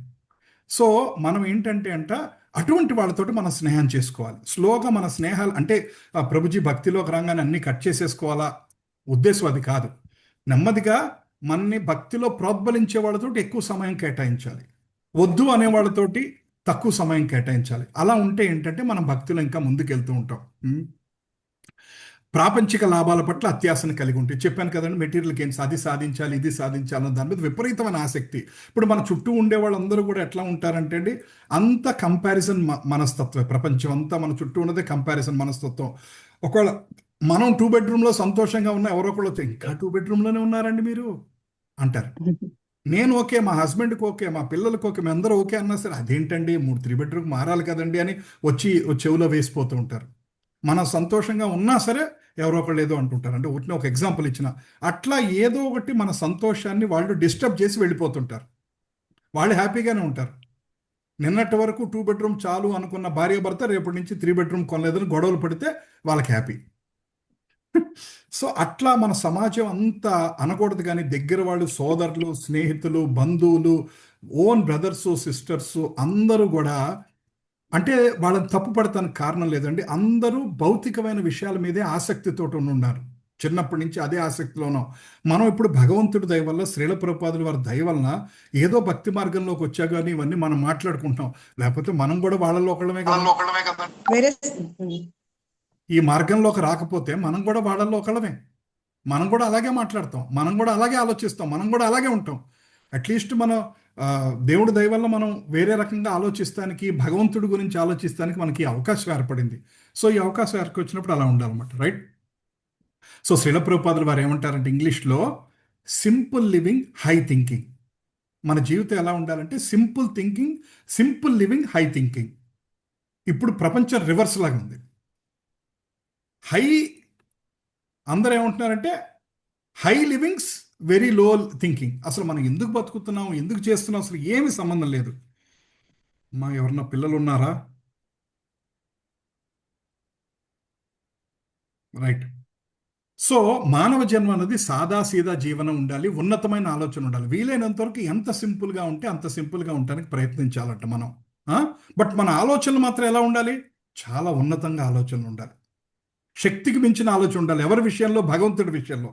మన గురించి మనకి శక్తికి మించి ఆలోచన ఉండాలి. ఫర్ ఎగ్జాంపుల్, ఇప్పుడు ఇది గీతా జయంతి వచ్చింది, నేను ఒక 100 పుస్తకాలు అందరికీ పంచుతాను అని అనుకోవాలి. మనకు ఆ శక్తి లేదు, అంత 100 పుస్తకాలు పంచేంత చుట్టుపక్కల మనకు శక్తి లేదు, ఆదాయం లేదు. కానీ భగవంతుడి కోసం మన శక్తి దాటి చేయటానికి మనం ప్రయత్నించాలి. ఈ భౌతిక ప్రపంచంలోని సమస్త జీవులు మహామాయ నియంత్రణలో ఉంటారు. ఆమె పని వారిని 3 రకాల కష్టాలు కలిగిస్తూనే ఉంటుందన్నమాట. ఆది దైవిక, ఆది భౌతిక, ఆధ్యాత్మిక. ఈ 3 రకాల కష్టాలు మీకు ఫస్ట్ క్లాస్లో చెప్పాను, మీకు గుర్తుంటే. ఆనందం అంటే ఏమిటి అన్న క్లాస్లో, ఇన్ సర్చ్ ఆఫ్ హ్యాపీనెస్ అన్న క్లాస్లో చెప్పాను అనమాట. ఈ 3 రకాల సమస్యల్లో మనుషులు కొట్టుకుంటూనే ఉంటారు. సో అయితే ఇంటర్నల్ ప్రాబ్లమ్స్, ఎక్స్టర్నల్ ప్రాబ్లమ్స్, ఏదో ఒకటి మనకి ఈ సమస్యలు అన్నది తప్పదు. ఎందుకంటే భగవద్గీతలో చెప్తున్నాడు మనకి, కృష్ణుడు చెప్తున్నాడు, మనకి నచ్చినా నచ్చకపోయినా దుఃఖాలయం అశాశ్వతం. 13వ చాప్టర్లో వస్తుంది. ఈ లోకం దుఃఖాలయం అశాశ్వతం. దుఃఖాలయం అంటే ఏంటి? ఎప్పుడు దుఃఖాలు ఉంటానే ఉంటాయి. అశాశ్వతం అంటే ఏంటి? టెంపరీ. నువ్వు ఎంత సంపాదించుకున్నా వెళ్ళేప్పుడు వదిలి వెళ్ళిపోవాల్సిందే. 10,000 కోట్లు సంపాదించానండి నేను, సంతోషం, వదిలి వెళ్ళిపో. నాకు 250 ఇళ్ళు ఉన్నాయండి, అయినా సరే వదిలి వెళ్ళిపో. నేను అడుక్కునేవాడిని అండి, ఈ జీవితంలో నాకు రూపాయి సంపాదన కూడా లేదు, ఆఖరికి నాకు అప్పులే ఉన్నాయి, ఆస్తులు కూడా లేవు, అయినా వదిలి వెళ్ళిపో. ఎవరన్నా వదిలి వెళ్ళిపోవాల్సిందే, ఎంత సంపాదించినా వదిలి వెళ్ళిపోవాల్సిందే. అది మన మనసులో గుర్తుపెట్టుకోవాలి. నెక్స్ట్, సో ఈ 3 రకాల బాధల నుంచి ప్రతి వ్యక్తి ఉంటూ ఉంటారు. సో ప్రతి వ్యక్తి శరీరాన్ని నిర్వహించడానికి అవసరమైనంత మాత్రమే అన్నం, బట్టలు, డబ్బు వంటి వస్తువులు అవసరం. కానీ అవసరానికి మించిన వాటిని కూడబెట్టకూడదు. ఈ సహజ నియమాన్ని అనుసరిస్తే శరీర పోషణలో ఎటువంటి కష్టం ఉండదు. ఓకే, బేసిక్ కావాలి. ఇందాక మనం అనుకున్నాం కదండి, మన కుటుంబం రన్ అవటానికి, పిల్లల్ని చదివిస్తానికి we need some money, we need some, మన ఫెసిలిటీస్ కావాలి. అంతవరకు ఓకే.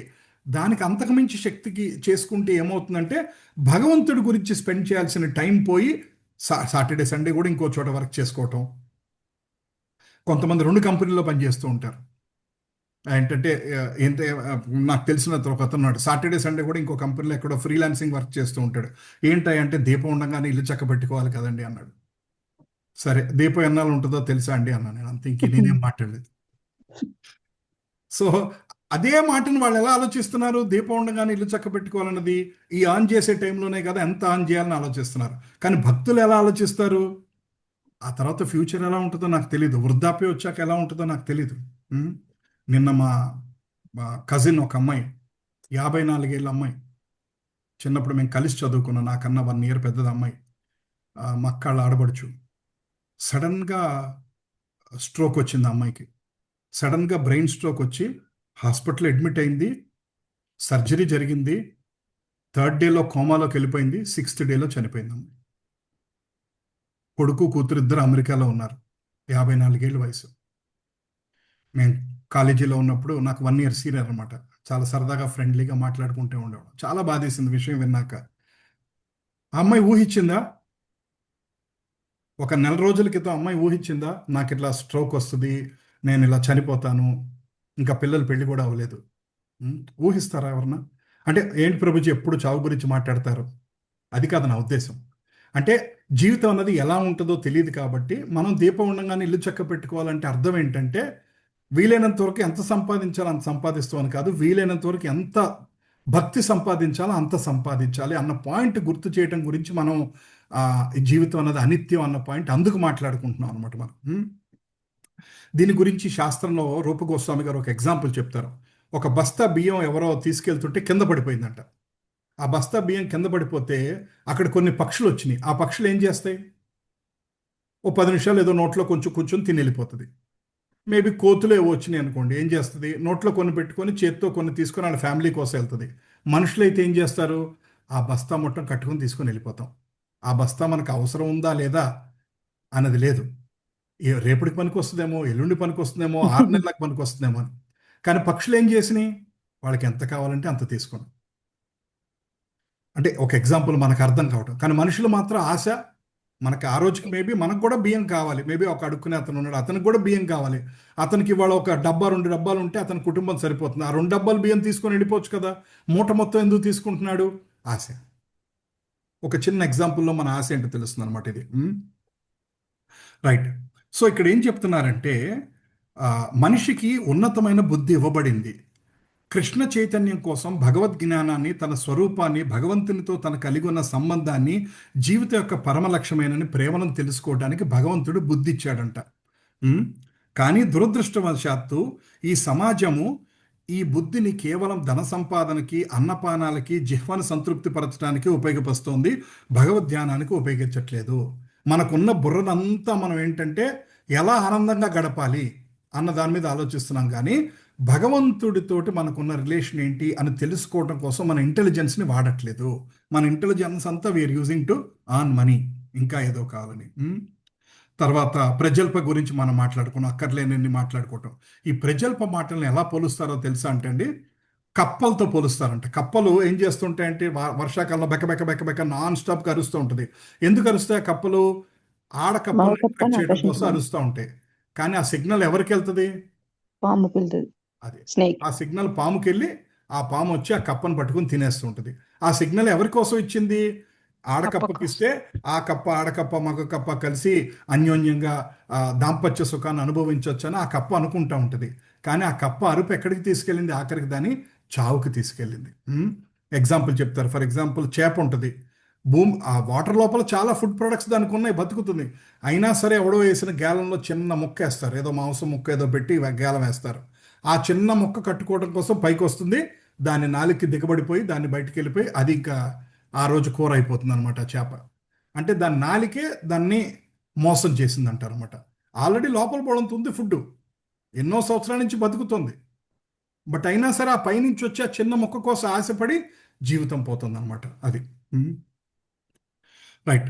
ఇక్కడ ఒక స్టోరీ చెప్తున్నారంట. ఒక కర్మి అంట అంటే చాలా ప్రభుజీ, ధనం ఈ కూడా ఎగ్జాంపుల్ ని మనం మన నిత్య జీవితంలో ఏ విధంగా తీసుకోవచ్చు? కప్పది గాని, చాపది గాని, ఇప్పుడు ఒక ఆశ పడి అది మొత్తం దాని జీవితమే నాశనం చేసుకుంటుంది కదా చాప.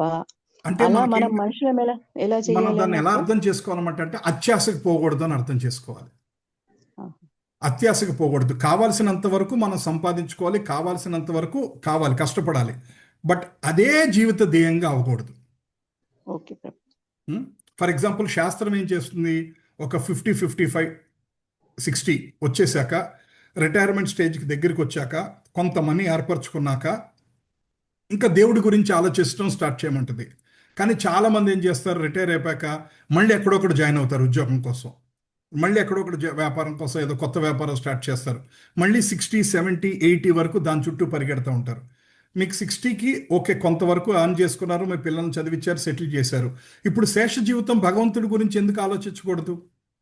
ఎందుకు 80 వరకు మళ్ళీ కొత్త ఉద్యోగం, కొత్త వ్యాపారం, కొత్త డబ్బు సంపాదన ఎందుకు పరిగెట్టాలి? These are all the examples అనమాట అమ్మా. అర్థమైందమ్మా?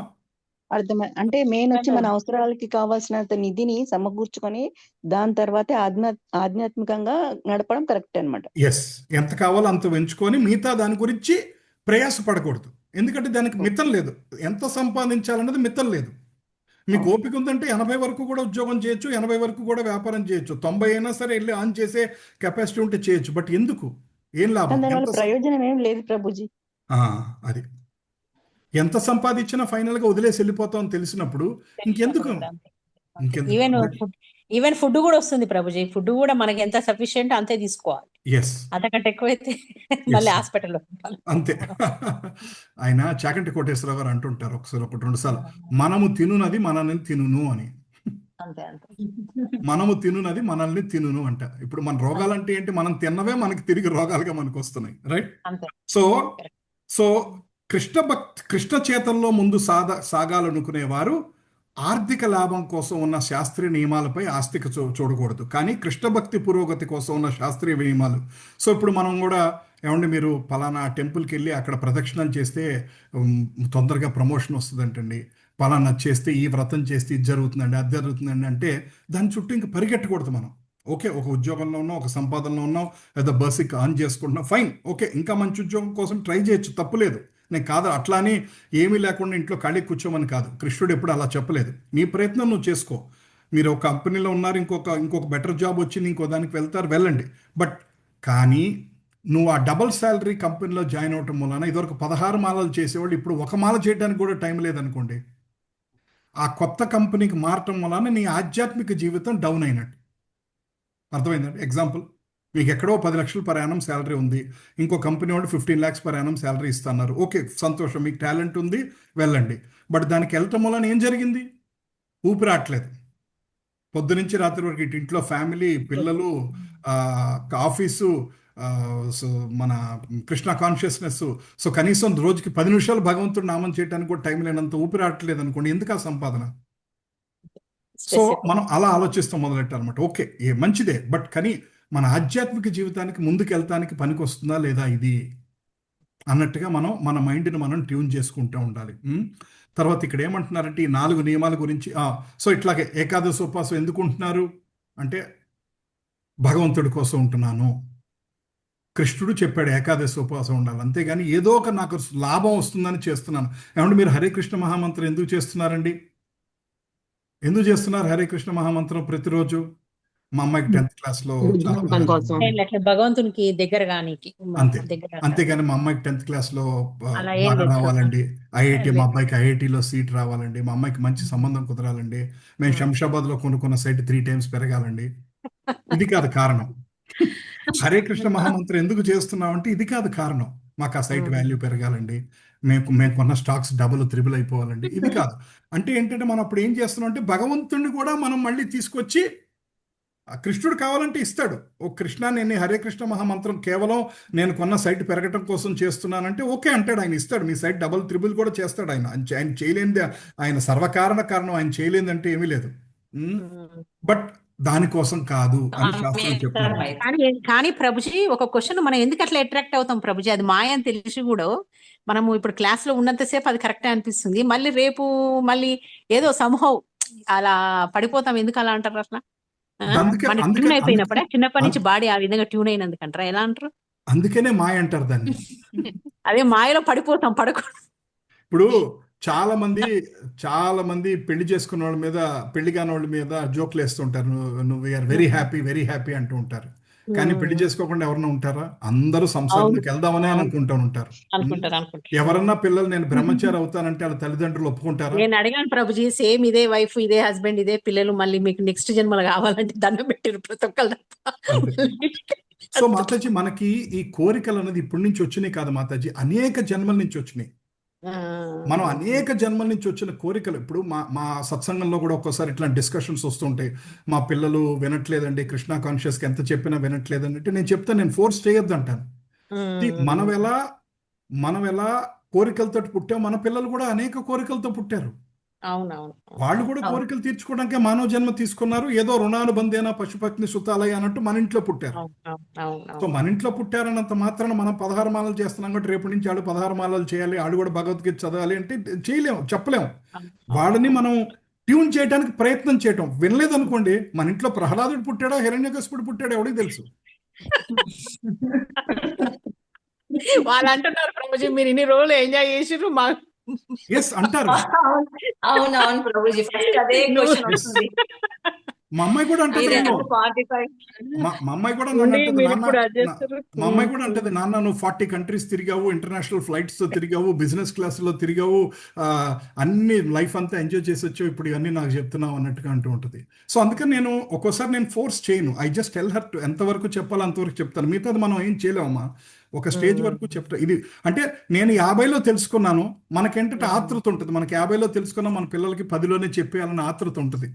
బట్ అది ఒక్కోసారి వాళ్ళు తీసుకోగలరు, తీసుకోలేకపోతుంటారు. అది వాళ్ళ జన్మానుసారే వస్తుంది. కానీ మన డ్యూటీ తప్పకూడదు. మనం చెప్తూ ఉండాలి. ఎంతవరకు చెప్తూ ఉండాలి? మన మీద విసుగు వచ్చేంత వరకు కాదు. వాళ్ళ మన మీద బుర్రలకి విసుగు- అదే ప్రభుజీ, మాకు మీరు దొరకడం వల్ల మాకు తెలిసింది. లేకపోతే మా పేరెంట్స్ ఇలా చెప్పింటే ఫస్టే మేము ఇంకా ముందే ఈ మార్గంలోకి వచ్చే వాళ్ళము, Yes, మీకు yes. చెప్పింది అని చెప్తాను ప్రభుజీ. అంతేనమ్మా. ఇప్పుడు నేను 47లో నేను కృష్ణ కాన్షియస్ కనెక్ట్ అయ్యాను. 47, 46లో కనెక్ట్ అయ్యాను.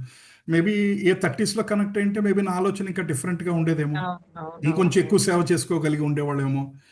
అక్కడ ఇక్కడ స్థలాల్లో డబ్బులు పెట్టుకోకుండా వాటి మీద పెట్టి డబ్బులు పోగొట్టుకుని కాకుండా ఇంకొంచెం భగవంతుడి గురించి ఇంకెక్కువ ఖర్చు పెట్టి ఉండేవాళ్ళమేమో. ఇదివరకు నేను యూరోప్లో ఉండేవాడిని.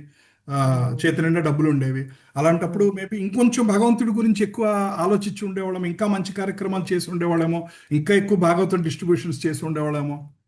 ఇప్పుడు తెలిసింది మనకి. So that's okay. అయిపోయింది. గతశాని శోకంతి నా కుర్వంతి అంటారు సంస్కృతంలో. సో అయిపోయిన దాని గురించి అనవసరం. ఇప్పుడు మనం ఏం చేయగలుగుతున్నాం? సో మన పిల్లలకు కూడా వీలైనంత వరకు ఈ మార్గంలో తీసుకురావడానికి ప్రయత్నం చేస్తాం. వాళ్ళు వినట్లేదంటే మనం ఏం చేయలేం. ఒక స్టేజ్ దాటి మనం వాళ్ళ గురించి ప్రే చేయటమే. కృష్ణ, వాళ్ళ మనసులో కూడా కృష్ణ భక్తి కలిగేట్టు చూడు, వాళ్ళకు కూడా ఎర్లీగానే భక్తి మార్గంలోకి రాగలిగేట్టు చూడు కృష్ణ అంటాం. వాళ్ళకి అలాంటి ఎన్విరాన్మెంట్కి తీసుకెళ్తాం. వాళ్ళని కూడా వీలుంటే సత్సంగానికి తీసుకెళ్తాం, వీలుంటే వాళ్ళని కూడా టెంపుల్స్కి తీసుకెళ్తాం. అలాంటి ఎన్విరాన్మెంట్ క్రియేట్ చేయటం. ఫైనల్గా స్టిల్ చాయిస్ వాళ్ళదే. వాళ్ళు వస్తున్నారు ప్రభుజీ, వస్తున్నారు. మేము నిన్న ఫామ్కి వెళ్ళాము. ఈ రోజు మా పాప దీపం పెట్టింది కృష్ణునికి. Very nice. సో అలా చూస్తారమ్మా. మన బిహేవియర్ బట్టి కూడా మనల్ని పిల్లలు చూసి అబ్జర్వ్ మారుతారు. రైట్. మన బిహేవియర్ బట్టి కూడా పిల్లలు చూసి మారుతారు. అంతే, ఇప్పుడు మన మన ఫ్యూచర్ మన మాటలు బట్టి మారరు, మన బిహేవియర్ బట్టి మారుతారు. అంతే. మనం ప్రతి వారం ప్రతి ఏకాదశికి మనం ఉపవాసం కానీ ఉంటున్నాం నిత్యం అనుకోండి. ప్రణవ ఏంటమ్మా మీ మాట పోయిందా? ప్రణవానంద ప్రభుజీని నిత్యం భాగవత సేవయ మాత్రం చాలా okay, right. So Pranavananda Prabhuji నిత్యం భాగవత సేవ అటెండ్ అవుతున్నారమ్మా మీరు? వినిపిస్తుందా ప్రభుజీ? ఇప్పుడు వినిపిస్తుందమ్మా, చెప్పండి. ప్రభుజీ, నేను ఒక గొప్ప కర్మ అతని వీలున్నంత వరకు వింటాను ప్రభుజీ, కానీ పెడతాను ప్రభుజీ ఎవరైనా సరే. Very good. ఎస్ ప్రవీణ మాతాజీ, చెప్పండి అమ్మా. What's your question? ఇక్కడ ఒక గొప్ప కర్మ అతని కుమారులు మనుషుల కోసం చెప్పులతో కుట్టారు, అది కొంచెం చెప్పండి ప్రభుజీ. చెప్తున్నాను మాతాజీ, ఆ స్టోరీ వస్తుంది. ఇది ఏంటంటే ఒక యాక్చువల్ గా కొంచెం తెలుగు టు ఇంగ్లీష్ కొంచెం చాట్ జీపీటీలో ట్రాన్స్లేట్ చేశాను. సో కొంత పర్ఫెక్ట్ గా రాలేదు. ఒక బాగా ధనవంతుడు ఉన్నాడు అనమాట. అతను ఏంటంటే అతను ఒక పెద్ద బోడంత ధనం కూడబెట్టాడు. ధనం కూడబెట్టి వాళ్ళ పిల్లలకి చాలా ఇచ్చాడు, కొన్ని కోట్ల ఆస్తి ఇచ్చాడు. కానీ ఆయన చేసిన పాప పనులకి కానీ what ever it may be, ఆ రోడ్లోనే ఒక చర్మకారుడు కుటుంబంలో పుట్టాడంటే, చెప్పులు కుట్టేవాడు కుటుంబంలో పుట్టాడంటే ఆయన తిరిగి నెక్స్ట్ జన్మలో.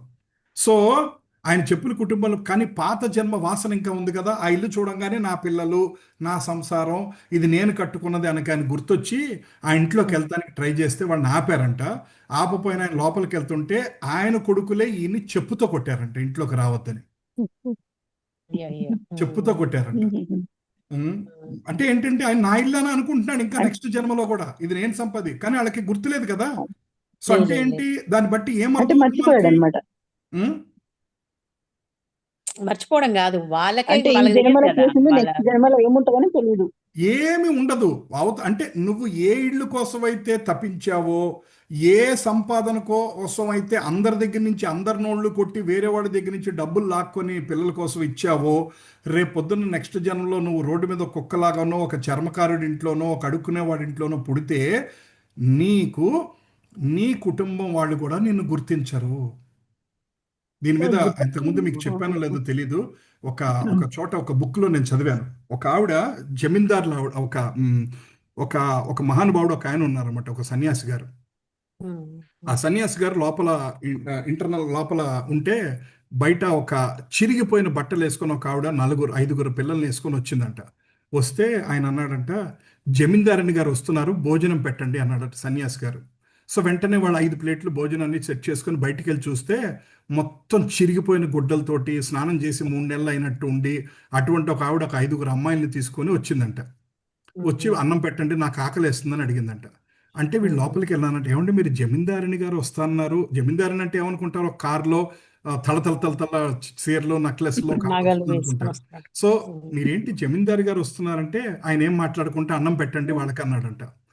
ఆయన అన్నం పెట్టాడు. ఆయన అన్నం పెట్టంగానే 5 పిల్లలు ఆవిడ ఆకులో ఉన్న స్వీట్లు అన్ని లాక్కొని దడ తినేసారంట. తినేసేస్తే వాళ్ళకి చాలా ఆశ్చర్యంగా అనిపించిందంట. ఏంటి ఇలా బిహేవియర్ ఇలా ఉందంటే, సరే ఆవిడకి కూడా అన్నం పెట్టండి అయ్యా అన్నాడంట. సరే అన్నం పెట్టి పంపించారంట. ఆవిడ తినేసి వెళ్ళిపోయి ఆనందంగా వెళ్ళిపోయిందంట. తర్వాత వచ్చి అడిగారంట, ఏంటి గురువుగారు మీరు జమీందారిని అంటున్నారు, ఆ పిల్లలు అది నాకేం అర్థం కావట్లేదంటే ఆయన చెప్పాడంట, గత జన్మలో ఆవిడ జమీందారంట. ఆ 5 పిల్లలు ఆవిడ దగ్గర పనోళ్ళంట. ఆ 5 పనుల్ని టార్చర్ పెట్టి, అనేకమైన టార్చర్ పెట్టి 5 పిల్లల్ని రోజు దెబ్బలు కొట్టి, ఆవిడ అంత జమీందారినైనా సరే మిగిలిపోయిన పాసిపోయిన కూడు పెట్టేదంట వర్కర్స్కి. పాడైపోయిన ఫుడ్ పెట్టి చండాలంగా చూసుకునేదంట ఆవిడ. వచ్చే జన్మలో ఒక అడుక్కునే ఇంట్లో పుట్టి ఆ 5 పనోళ్ళు ఆవిడ కూతురుగా పుట్టారు. ఆ జమీందారిని గారి పరిస్థితి ఏమైంది? వచ్చే జన్మలో ఒక అడుక్కునే అమ్మాయిగా పుట్టింది. 5 కర్మానుసరే ఆవిడని పీక్కు కదా. ఆ 5 పిల్లలు భగవంతుడు ఆవిడకి కూతురుగా ఇచ్చారు. ఆవిడకే దిక్కులేదు తిండి తినటానికి. ఆవిడ ఎక్కడో అడుక్కొని ఒక ప్లేట్ తెచ్చుకోగానే 5 పిల్లలు ఆ ప్లేట్లో ఉన్నాయని లాక్కుంటున్నారు. అలా జరిగిందనమాట. ఇట్లా కొన్ని వందల ఎగ్జాంపుల్స్ ఉన్నాయి, కొన్ని వేల ఎగ్జాంపుల్స్ ఉన్నాయి శాస్త్రంలో.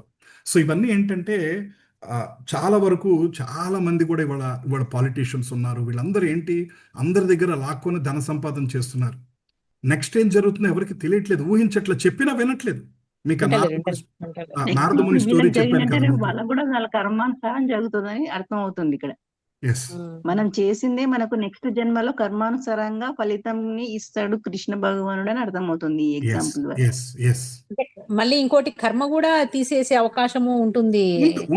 Of course. అంత భక్తి చేస్తే, ఇప్పుడు ఇందాక మనం మాట్లాడుకున్న కేసులో భక్తి ఏమి లేదు. భక్తి ఏం లేదు కాబట్టి నెక్స్ట్ జన్మలో కర్మ అట్లా ఉంది. తర్వాత ఇంకొక ఎగ్జాంపుల్ చెప్తాను. నేను విన్నాను, ఒక ఆయన ఒకళ్ళ దగ్గర ఒక అప్పు తీసుకున్నాడంట. ఒక ఆయన దగ్గర అప్పు తీసుకుంటే, అప్పు ఇచ్చిన ఆయన చుట్టూ తిరిగి అడిగాడంట, మా కూతురు పెళ్లి టైం వచ్చిందండి, మీరు వెనక్కి ఇస్తాన్నారు, ఇంతవరకు ఇవ్వలేదు అంటే, ఆయన లేదండి ఇస్తానని అంటూ దాటేస్తూ ఉన్నాడంట. దాటేస్తూ ఫైనల్గా అప్పు తీసుకున్న ఆయన చనిపోయాడంట. హార్ట్ అటాక్ వచ్చి ఎవరో చనిపోయాడంట. ఆయన హార్ట్ అటాక్ వచ్చి చనిపోయాక, ఈలోపు అప్పు ఇచ్చిన ఆయన ఇంట్లో ఆవు ఈంతుందంట. ఆవు ఈంతుందంటే ఇందాక చెప్పిన సన్యాసి గారే అన్నారంట, నీ దగ్గర అప్పు తీసుకున్నాడే నీ ఆవుకి ఇప్పుడు మగదూడలాగా పుడుతున్నాడు, ఎద్దులాగా పుడతాడు. 12 సంవత్సరాలు ఆయన తీసుకున్న అప్పుకి ఎద్దులాగా మీ పొలంలో వట్టి చాకరీ చేసి ఆఖరికి శరీరం వదిలేస్తాడు. జాగ్రత్తగా చూసుకోండి, అతను కషాయోడికి ఇవ్వద్దు, మీరు ఆ ఎద్దు చనిపోయినప్పుడు మీరు సక్రమంగా అన్ని దహన సంస్కారాలన్నీ చేసేయండి అంటాడంట. సో ఆయన తీసుకున్న అప్పు తీర్చకుండా ఎగ్గొట్టినందుకు వచ్చే జన్మలో ఆయన ఇంట్లో ఎద్దులాగా పుట్టి 12 ఏళ్ళ వ్యవసాయం చేసి ఆ రుణం తీర్చుకున్నాడు. ఇవాళ ఎంతమంది అప్పులు ఎగ్గొడుతున్నారు, ఎంతమంది డబ్బులు ఎగ్గొడుతున్నారు, రకరకాలుగా చేస్తున్నారు. కారణం ఏంటి అంటే, ఎవరికి ఇటువంటి జ్ఞానం లేదు. ఒకటి చెప్తున్నానా వినటానికి రెడీగా లేరు. ఎవడు చూడొచ్చాడు వచ్చే జన్మ అంటున్నారు. వచ్చే జన్మ చూడక్కల్లా, నీరేంటో వచ్చే జన్మ చూడక్కల్లా, మీరు ఈ జన్మలో అనుభవిస్తున్నాయి. మీరు అనద్దు, తప్పు నేను. మనం ఈ జన్మలో అనుభవిస్తుంది ఏంటి అర్థం? మన గత జన్మలో చేసిన పాపాలు మనం ఈ జన్మలో అనుభవిస్తున్నామే. పోనీ మనం అనుభవించకపోయినా మన కళ్ళ ముందు ఎంతో మంది అనుభవిస్తున్నారు కదా. అది చూసన్న మనలో ఎందుకు మార్పు రావట్లేదు? మన కళ్ళ ముందు క్యాన్సర్ వచ్చి ఎంతమంది బాధపడుతున్నారు అన్నారు. నేను మొన్న ఈ మధ్య ఒక చోట ఎవరో బ్లడ్ ఇమ్మన్నారు, నేను వెళ్ళి బ్లడ్ ఇచ్చి వచ్చాను. అక్కడికి వెళ్ళా కళ్ళ నీళ్ళు వచ్చినాయి. That baby is 2 years old baby. Okay okay okay. నాకు ఎవరి దగ్గర నుంచో మెసేజ్ వచ్చింది, బ్లడ్ ఇవ్వగలరా అంటే సరే నేను అప్పుడు ఓకే నేను వెళ్ళాను. అక్కడికి వెళ్ళా కళ్ళమ్మ నీళ్ళు వచ్చేసి 2 years baby is a cancer. He went through 3 surgeries అంట. కృష్ణ ఏం కష్టం. ఆ తల్లిదండ్రులు ఎంత దుర్భరం అనుభవిస్తున్నారు. ఆ బేబీ ఎంత బాధపడుతుంది. 2 years కి 3 surgeries ఏంటండి. అవునవును. సో ఆల్ దీస్ థింగ్స్ మనం దీన్ని మరి కర్మగా పరిగణించాలా, లేకపోతే ఆ పాప డెస్టినీగా తీసుకోవాలా? అంతేనమ్మా. కర్మ డెస్టినీ ఇవన్నీ కనెక్టెడే కదమ్మా. కర్మానుసారే ఏర్పడింది అది. ఇప్పుడు ఆ పాప అనుభవించాలనుంది. ఆ పాప ద్వారా ఆ తల్లిదండ్రులు మానసిక క్షోభ అనుభవిస్తున్నారు. ఆ తల్లిదండ్రులు అది కూడా వాళ్ళు కూడా ఏదో కర్మ ఆ తల్లిదండ్రులకు మేబీ వాళ్ళకి క్యాన్సర్ లేదు, బట్ ఆ చంటి పాప వలన వాళ్ళకి మానసిక క్షోభ, నిద్ర లేదు, డబ్బులంతా ఖర్చు.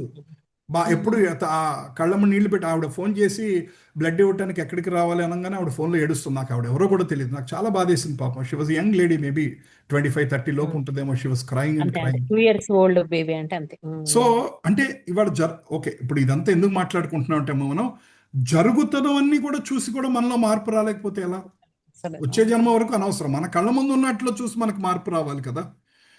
సో మార్పు రాని వాళ్ళు ఎలాగో మార్పు రాదు. మార్పు తెచ్చుకుందాం అనుకున్న వాళ్ళు ఇలాంటి క్లాసులో కూర్చొని వింటుంటారు. మార్పు తెచ్చుకోకూడదు అనుకున్న వాళ్ళు ఇలాంటి భగవద్గీత క్లాసులకే రారు. నాకెందుకంటారు? రైట్.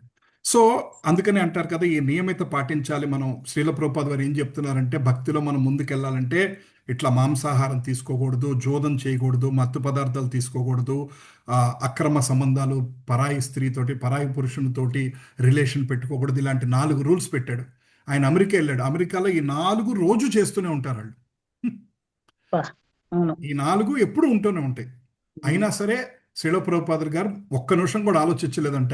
అంటే నేను అమెరికా వచ్చాను, నేను వీళ్ళ మీద ఆధారపడి ఉన్నాను, ఇప్పుడు వీళ్ళకి నేను ఇలాంటి రూల్స్ చెప్తే నన్ను ఉండనిస్తారా, నన్ను ఇండియా వెళ్ళిపోమంటారా, సో పోని నాన్ వెజ్ తింటాం మానేద్దాం అన్న ఒక్క లైన్ తీసేద్దాం అని ఏం ఆలోచించలేదంట. కష్టమైనా నష్టమైనా నువ్వు ఒప్పుకున్నా ఒప్పుకోకపోయినా ఆధ్యాత్మికంగా భక్తిలో ముందుకెళ్ళాలంటే ఈ 4 రూల్స్ పాటించాలి. ఒక పెద్ద డోనర్ ఒక ఆయన వచ్చాడంట.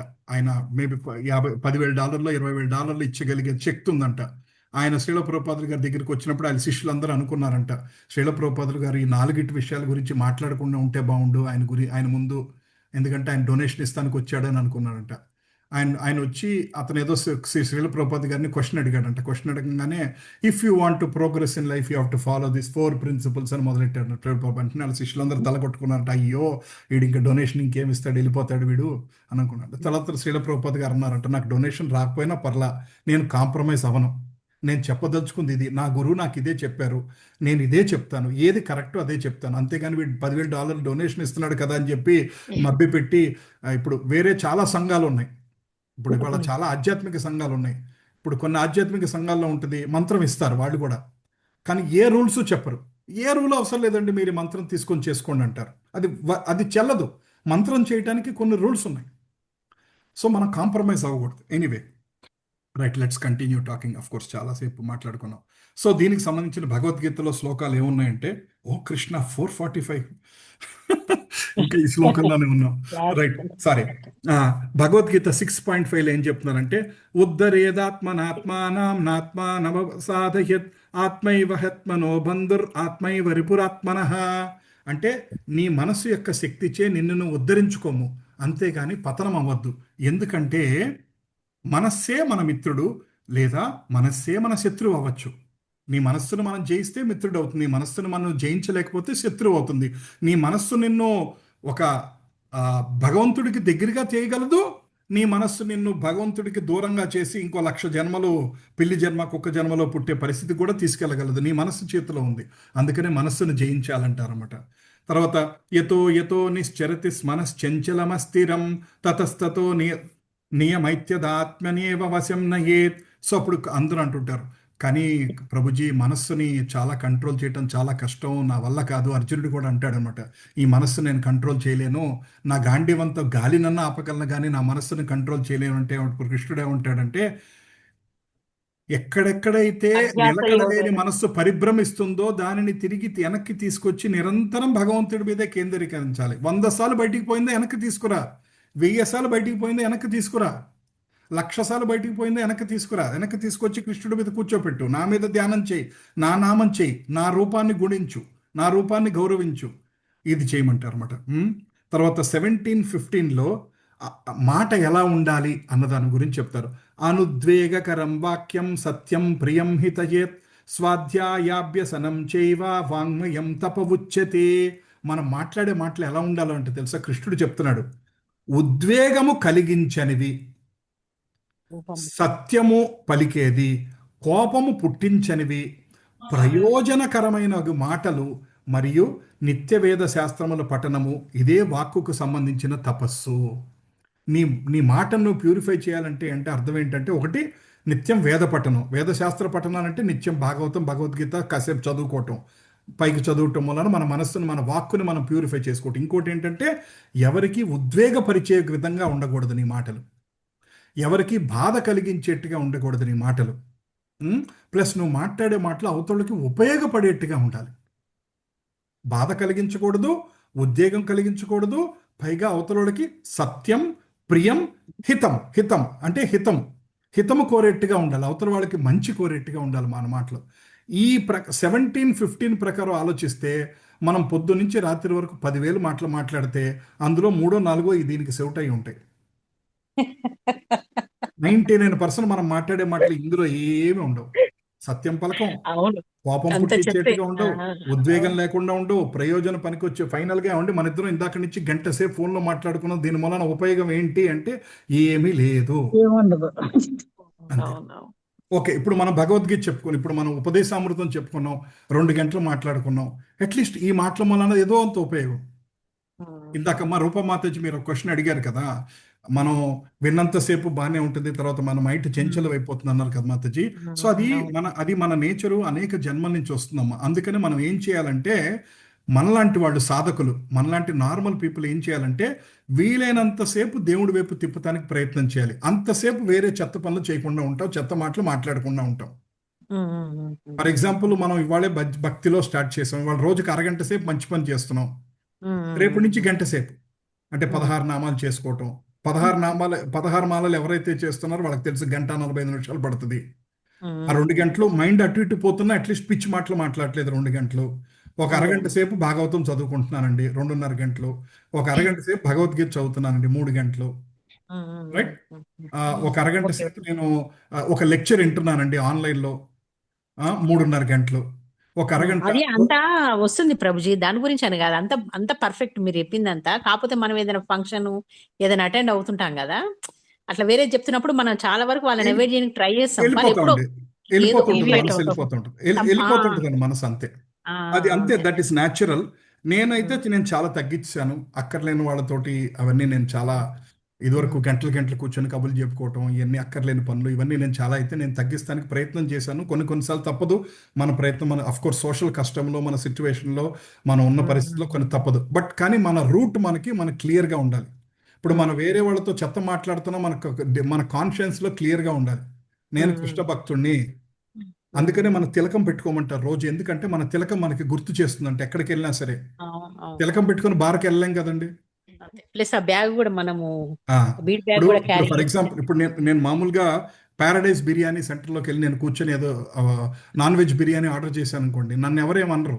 బట్ నేను తిలకం పెట్టుకొని అక్కడికి వెళ్ళి నాన్ వెజ్ బిర్యానీ ఆర్డర్ చేశాను అనుకోండి, సర్వర్ కూడా చూస్తాడు ఏంటి ఇలాగా అని, ఎవడీడు వచ్చి నాన్ వెజ్ తింటున్నాడు ఏంటి అది చూసి వెంటనే ఇన్స్టాగ్రామ్ లో వైరల్ చేస్తారు. రైట్.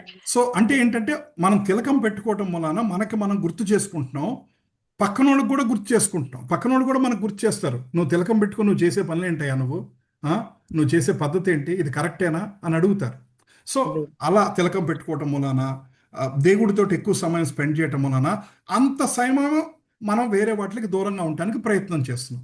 ఓకే, అది 1 అవర్ అవ్వచ్చు, 3 అవర్స్ అవ్వచ్చు, 4 అవర్స్ అవ్వచ్చు, రిటైర్ అయిపోయాక రోజుకి 8 అవర్స్ అవ్వచ్చు, 10 అవర్స్ అవ్వచ్చు. రిటైర్ అయిపోయాక మేబీ ప్రాబబ్లీ 100% భగవంతుడి మీద టైం స్పెండ్ చేస్తూ ఉండొచ్చు. లైక్ ప్రీచింగ్ చేస్తున్నాం, ఈ ప్రీచింగ్ చేయడం వలన కొన్ని గంటలు, లైక్ నిన్న నేను ఎవ్రీ వీక్ ఆల్మోస్ట్ 7-8 వీక్స్ నుంచి CBIT MGIT కాలేజ్లో లెక్చర్స్ ఇస్తున్నాను. ఫ్రైడే ఆ ఫ్రైడే 1.5 అవర్ నేను పిల్లల కోసం నేను సమయం స్పెండ్ చేస్తున్నాను. లైక్ ఇప్పుడు పీపీటీ చేసుకుంటాము, తెలుగుని ఇంగ్లీష్లో ట్రాన్స్లేట్ చేస్తాం. మీకు చెప్తున్నాను, ఇదంతా 4-5 అవర్స్ సుత్తి లేకుండా దేవుడి వైపు పని చేస్తున్నట్టు. అట్లా what ever it may be, ఏదో రకంగా శ్రీల ప్రభుపాద వారు చేసిన గొప్పతనం ఏంటంటే, నువ్వు ఇప్పుడు క్లాస్ చెప్పడానికి నువ్వు పీపీటీ తయారు చేయడం కూడా భక్తే అని చెప్పారు ఆయన. ఇంత క్లారిటీ ఎవరు ఇవ్వలేదు మాతాజీ. నాకు అందుకనే ఈ పద్ధతి నచ్చుతుంది. ఇదివరకు నేను విన్నది ఏంటంటే, భక్తి అంటే ఎంతసేపు దేవుడి గురించి చేసిందే భక్తి అన్నది. ఇప్పుడు ఈ పీపీటీ తయారు చేయడం కూడా ఒక భక్తే. నేను క్లాస్ చెప్పడానికి ఇక్కడి నుంచి ఒక చోటికి అరగంట కార్ డ్రైవ్ చేసుకుని వెళ్తున్నాను అనుకోండి, అరగంట కూడా భక్తి. ఎందుకు వెళ్తున్నాను నేను అక్కడికి? అక్కడ క్లాస్కి వెళ్తానని చెప్తున్నాను నేను. పర్పస్. రైట్, పర్పస్ ఏంటి, నేను అక్కడికి ఎందుకు వెళ్తున్నాను అన్ని. సో ఈ శ్రీల ప్రభుపాదుల వారి ఈ కృష్ణ చైతన్య మార్గంలో ఉన్న గొప్పతనం ఏంటంటే, ప్రతిదీ నిత్య జీవితాన్ని భక్తిలోకి డౌటేల్ చేయటం నేర్పించారు ఆయన మనకి. సో భక్తి వేరు, నిజ జీవితం వేరు, జీవితం వేరు అని కాకుండా రెండు సమన్వయం ఎలా చేసుకోవాలో ఈ కృష్ణ కాన్షియస్ లో ఇంత ఇంత బ్యూటిఫుల్ గా చెప్పినట్టుగా ఇంక ఏ మార్గంలో చెప్పలేదన్నమాట. రైట్, పీపీటీ చాలా బాగుంది ప్రభుజీ. ప్రతి ఏంటమ్మా? దాంట్లో మీరు పీపీటీ ఎక్స్ప్లెయిన్ చేస్తున్నారు కదా, చాలా బాగుంది. దానివల్ల ఈజీగా వచ్చేస్తుంది, అర్థమవుతుంది. కరెక్ట్, కరెక్ట్ అమ్మా, కరెక్ట్. లేకపోతే మీకు కనెక్ట్ అవ్వదు. నేను అలా చెప్పుకుంటూ ఉంటే ఆయన ఏం చెప్తున్నారు, ఏ శ్లోకం చెప్తున్నారు అర్థం కాదు. రైట్.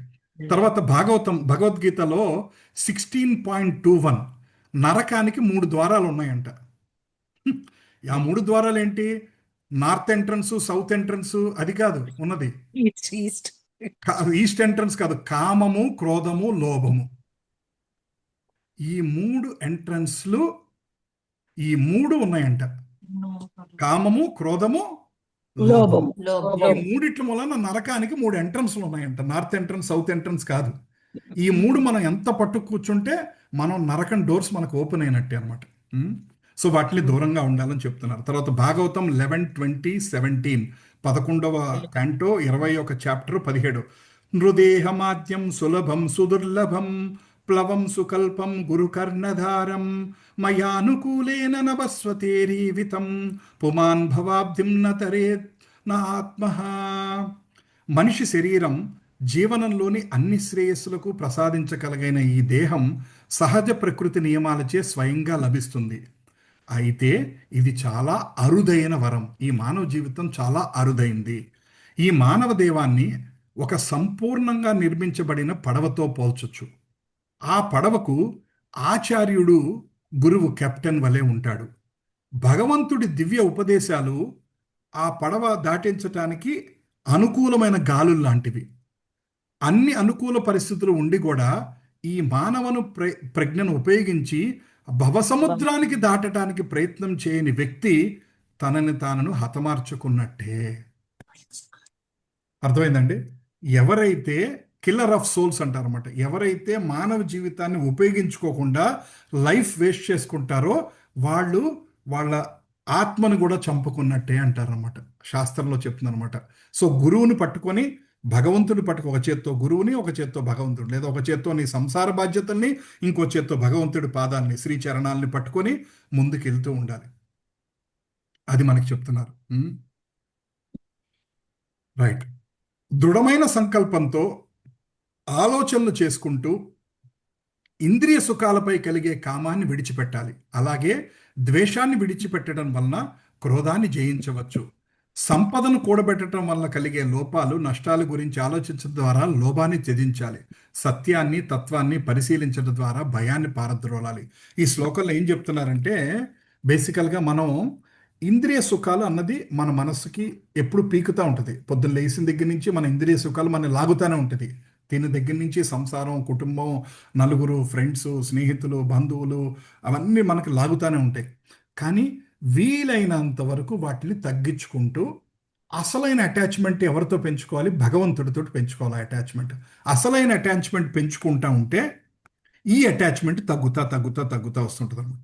అందుకనే చాలామంది ఏం చేస్తారంటే ఏం చేయకూడదో మాట్లాడతారు. నేనేం చెప్తానంటే ఏం చేయాలో మాట్లాడదాం ఉంటాను. ఏం చేయకూడదో చెప్తే అసలు ఎవరు ఇంకా ముందుకే రాలేరు.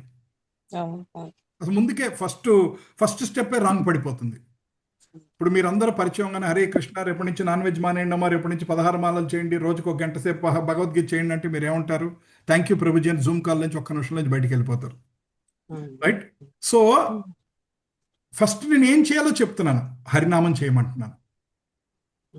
భగవద్గీత భాగవతం మీద ఇంట్రెస్ట్ ఆటోమేటికల్గా మనకున్న చిన్న చిన్నవి పోతూ ఉంటాయి. ఆటోమేటిక్గా భగవంతుడే దాన్ని ఏమంటారంటే ఇంగ్లీష్లో once you have a higher taste you lose your attachment towards a lower taste అంటారు. అంటే హయ్యర్ టేస్ట్ భగవంతుడి మీద ఇష్టం కలిగి మానవ జీవిత యొక్క విషయం అర్థమయ్యాక మీకు అన్ని చిన్న చిన్నగానే అనిపిస్తాయి. ఆ టేస్ట్ అర్థమవుతుంది ఆ టేస్ట్ అర్థమయ్యాక మీకు అన్ని చిన్న చిన్నదిగానే అనిపిస్తుంది. ఓ నాన్ వెజ్ తింటూ నిజంగా అంత పెద్ద విషయమా అనిపిస్తుంది. నాన్ వెజ్ నేను వదలలేను ప్రభుజీ, నా వల్ల కాదు అంటారు. కొన్నాళ్ళు అయ్యాక ఓకే నేను దాని గురించి పెద్ద చెప్తాను బట్ వినలేదనుకుని వదిలేస్తాను.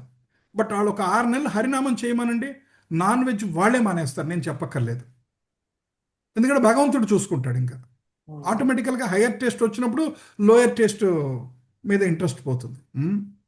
ఇప్పుడు దానికి ఒక ఎగ్జాంపుల్ చెప్తాను అనమాట. ఒక అతను 5 రోజులైంది అన్నం తిని, ఆఫీస్లో ఫుల్ బిజీలో ఉన్నారు. సాఫ్ట్వేర్ కంపెనీలో పనిచేసిన వాడికి అర్థమవుతుంది. గోలైవ్ ఉంది, 24 గంటలు పనిచేస్తున్నారు, 5 రోజుల నుంచి సరిగ్గా భోజనం తినలేదు. ఒక అతను భోజనం దగ్గర కూర్చున్నాడు. అమ్మయ్య టెన్షన్ అంతా అయిపోయింది, 5 రోజులు ఏదో జ్యూసులు తాగేసి కాఫీలు తాగేసేసి కనిపించాను, ఇంటికి వచ్చాను, ప్రశాంతంగా ఉన్నాను. వాళ్ళ ఆవిడ చక్కగా ఆయనకి ఇష్టమైన ఐటమ్స్ అన్నీ చేసింది, వేడి వేడి అన్నం వడ్డించింది. అన్నం వడ్డించి నెయ్యి పోసుకొని నోట్లో పెట్టుకోపోతుంటే ఫోన్ వచ్చింది, ఫాదర్ ఎక్స్పైర్డ్. అప్పుడు కూర్చొని ఆ ఉన్న ఐటమ్స్ అన్ని తింటాడా మనిషి? 5 రోజుల నుంచి నేను తినలేదు కదా, first let me enjoy this one అని అనుకుంటాడా? ఫాదర్ ఎక్స్పైర్డ్ అన్న వర్డ్ వినంగానే 15 ఐటమ్స్ మీద కూడా మనసు పోతుందా అతనికి? అంతే. అదొక ఎగ్జాంపుల్ అన్నమాట. ఏంటంటే అంటే కనెక్ట్ అవటానికి ఎగ్జాంపుల్ చెప్పాను. ఎప్పుడైతే హయ్యర్ టేస్ట్ అర్థం అవుతుందో, ఇప్పుడు అతనికి 10-15 ఐటమ్స్ ఆయనకి ఇష్టమైన పులిహార, బొబ్బట్లు ఏవేవో చేసి ఉండొచ్చు వాళ్ళ భార్య, అది ఏమి తినాలని అనిపించదు. ఎందుకు? ఆయనకి ఆ నిమిషం ఫాదర్ పాస్ట్ అవే అని తెలిసింది విషయం, ఇంకా దాని మీద ఇంట్రెస్ట్ పోయింది ఆయనకి. అట్లాగే దానికి ఒక ఎగ్జాంపుల్గా కనెక్ట్ చేసుకుంటూ భగవంతుడి మీద మనకి మనస్సు కలిగి సద్భక్తి కనుక మనకి మనస్సు కలిగితే చిన్న చిన్నవి ఆటోమేటిక్గా వెళ్ళిపోతాయి, పక్కకి వెళ్ళిపోతుంటుంది అనమాట. దాని గురించి మనం పెద్ద ఆలోచించక్కర్లేదు. హరే కృష్ణ. 5 అయిపోయింది, రైట్. సో ఐ థింక్ ఇంకో శ్లోకం స్టార్ట్ చేయను నేను, లేకపోతే ఒక 2 నిమిషాలు ఈ శ్లోకం చెప్పి నెక్స్ట్ వీక్లోకి వెళ్ళిపోదాం. ఉత్సాహాన్నిశ్చయాన్ ధైర్య తత్కత్ కర్మ ప్రవర్తనాత్ సంగాత్ సంగాయతో వృత్తే షడ్భిర్భక్తి ప్రసిద్ధ్యతి. ఇదేం చెప్తుందంటే ఏ 6 పనులు చేస్తే భక్తి పెరుగుతాయో అని చెప్తున్నారు అన్నమాట. మనం ఇవాళ మాట్లాడుకుంది ఏంటి? ఏ పనులు చేస్తే భక్తి తగ్గిపోతుందో అన్నది. సో నెక్స్ట్ వీక్ మనం ఏం మాట్లాడుకుంటూ ఉంటే వీలుంటే 3rd, 4th శ్లోక కూడా నెక్స్ట్ వీక్ చేసుకుందాం. ఏ పనులు చేస్తే భక్తి మనకి పెరుగుతుంది అన్నది తెలుసుకొని మనం అది నిజ జీవితంలో ఇంప్లిమెంట్ చేయడానికి మనం కాన్షియస్ ఎఫర్ట్ పెట్టి మనం ప్రయత్నం చేసుకుందాం. హరే కృష్ణ. అమ్మ ఎవరికైనా ఏమైనా క్వశ్చన్స్ ఉన్నాయా? ప్రభుజీ ఎవ్రీ వీక్ చాలా మంచి ఈ రోజు క్లాస్ రిగార్డింగ్ అదే దీని గురించి ఒక క్వశ్చన్ ప్రభుజీ. ఇది మీరు రుణము అన్నారు కదా, అదే ఇప్పుడు ఒక దూడ ఆవు డెలివరీ అయితే మళ్ళీ ఇప్పుడు మీరే ఫర్ ఎగ్జాంపుల్ మిమ్మల్ని నేను ఇద్దరం తీసుకుందాం ప్రభుజీ, మీకు నేను అమౌంట్ ఇవ్వాలనుకుందాం ఫర్ ఎగ్జాంపుల్. అయితే మీరు ఏం చేశారు? మీరు అన్ని మంచి కర్మలు అన్ని చేసి మీరు గోలోక బృందానం వెళ్ళిపోయారు. మీరు వెళ్ళిపోయారు. నేను ఇంకా మీ దగ్గర రుణం తీర్చుకోవాలి మీది. మరి మీరు గోలోక బృందావనం వెళ్ళినప్పుడు నేను రుణం తీర్చుకోనికి నేను ఎట్లా వస్తాను మీ దగ్గరికి? మిమ్మల్ని కూడా తీసుకెళ్తాను. Right right. యాక్చువల్గా మాతాజీ ఇది కొంచెం డిఫికల్ట్ మాతాజీ. దీన్ని మనం ఎలా అర్థం చేసుకోవాలంటే మాతాజీ, యాక్చువల్గా భగవంతుడు గోలోక బృందావనానికి తీసుకెళ్లే ప్రయత్నంలో ఫైనల్గా మొత్తం అన్ని తీసేస్తాడు మాతాజీ.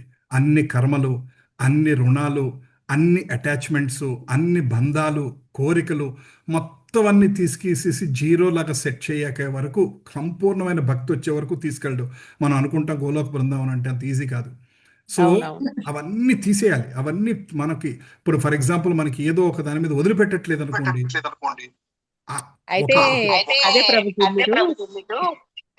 అయితే మీరు అక్కడ వెళ్ళే క్యాపబిలిటీ ఉన్నా గానీ నేను రుణం తీర్చుకోవాలని ఉంది కాబట్టి మీరు మళ్ళీ జన్మ తీసుకోవాలి అని లేదమ్మా. అది అప్పుడు అది కృష్ణుడు చూసుకుంటాడు. అది కృష్ణుడు చూసుకుంటాడు అన్నమాట. ఇప్పుడు ఎందుకంటే ఇప్పుడు నాకు ఆయన నా పాపాలన్నీ తీసేశాడు, నా రుణాలన్నీ బంద్ చేసేసాడు. ఇంకా ఆయన ఇంకా అలాంటప్పుడు నేను ఇంకా మళ్ళీ జన్మ తీసుకోవాల్సిన అవసరం ఉండదు. ఈ ఎగ్జాంపుల్ మరి నేను మీకు రుణపడి ఉన్నాను కదా ప్రభుజీ, నేను రుణం మీది తీర్చుకోవాలి కదా, అప్పుడు మీ ఎట్లా రుణం కూడా అంటున్నా. నా రుణాలన్నీ క్యాన్సిల్ చేసినప్పుడు మీ రుణం కూడా క్యాన్సిల్ చేస్తాడు ఆయన. అంతేనా? ఓకే ఓకే, అదే అంతే. డౌట్. ప్రభుజీ నాకు ఒక క్వశ్చన్. చెప్పమ్మా. ఆఖరి రోజుల్లో అంటే మనం భక్తిలో ఉంటాం కాబట్టి ఆఖరి రోజుల్లో ఖచ్చితంగా దేవుడి మీదే ఉంటది మన ధ్యాస, చివరి నిమిషంలో, చివరి క్షణంలో. గ్యారంటీ లేదమ్మా. ఓకే, అంటే ఉంటే గ్రేట్, ఎగ్జాంపుల్ ఉంది అనుకోండి. ఉంది అనుకుందాం. Right, continue. ఓకే, మనం భక్తులం కాబట్టి మనకి ఆబ్వియస్ గా మనము దేవుడిని స్మరిస్తాము. కానీ కొంతమంది చెడ్డ పనులు చేసి లాస్ట్ కి దేవుడి పేరు తలిచారు అనుకోండి, మరి వాళ్ళకి కూడా దేవుడు ఇస్తాడు, మంచి ఇస్తాడు, అది ఇస్తాడు. అజామిలుడు మరి వాళ్ళకి పనిష్మెంట్ ఏమి ఉండదా ప్రభుజీ, వాళ్ళు చేసిన తప్పులకి అలా? ఆన్సర్ ఇస్ 18.66 అమ్మా. ఓకే, శిరీష మాతాజీ 18.66 చెప్తారు. సర్వధర్మాన్ పరిత్యజ్య మామేకం మామేకం శరణం వ్రజ సర్వ పాపేభ్యో మోక్షయిష్యామి మా శుచః. అంతే. సో కృష్ణుడు ఏం చెప్తాడనమాటమ్మా, ఎవరైతే నాకు సంపూర్ణంగా సరెండర్ అవుతారో, శరణాగతి చేసుకుంటారో, వాళ్ళ అన్ని పాపాలను నేను తీసేసి వాళ్ళకి మోక్షాన్ని నేనే ఇస్తాను. మా శుచ, డోంట్ వర్రీ, క్లియర్గా కృష్ణుడు చెప్తున్నాడు. అందుకనే చెప్తున్నా కదా మీకు, ఒకసారి మీ క్లాస్లో కూడా చెప్పినట్టున్నానమ్మా, భక్తిలో ఎలిజిబిలిటీ అన్నది ఏం లేదు. ఒక వ్యక్తి నేను 10 మర్డర్లు చేశాడు, బట్ ఇప్పుడు నేను కృష్ణ భక్తిలోకి వస్తానని శరణాగతి చేశాడు అనుకోండి, ఆ కృష్ణుడు ఆయన డిసైడ్ చేస్తాడు, ఆ 10 మర్డర్లు చేసిన దానికి నీకు కొంత శిక్ష ఇవ్వాలా, లేకపోతే మొత్తం తీసేసి నేను గోలోక బృందావనం తీసుకెళ్లాలా, అది ఆయన ఇష్టం, ఆయన డెసిషన్ తీసుకుంటాడు అది. సో పోతనని తీసుకెళ్లి ఆయన గోలోక బృందావనంలో పెట్టాడు. కృష్ణుడు కనపడితే గొడవ వేసుకోవాలి. అంటే పూతనకి దేవుడే కనిపించారు కదా ప్రభుజీ. బట్ కానీ ఎంతమంది పిల్లల్ని చంపిందమ్మా అంతకు ముందు? పసి పిల్లల్ని ఎంతమంది చంపింది? అవును అవును. సో కృష్ణుడు కనపడితే అడగాలి ఈ క్వశ్చన్, ఎట్లా చేసావేంటి?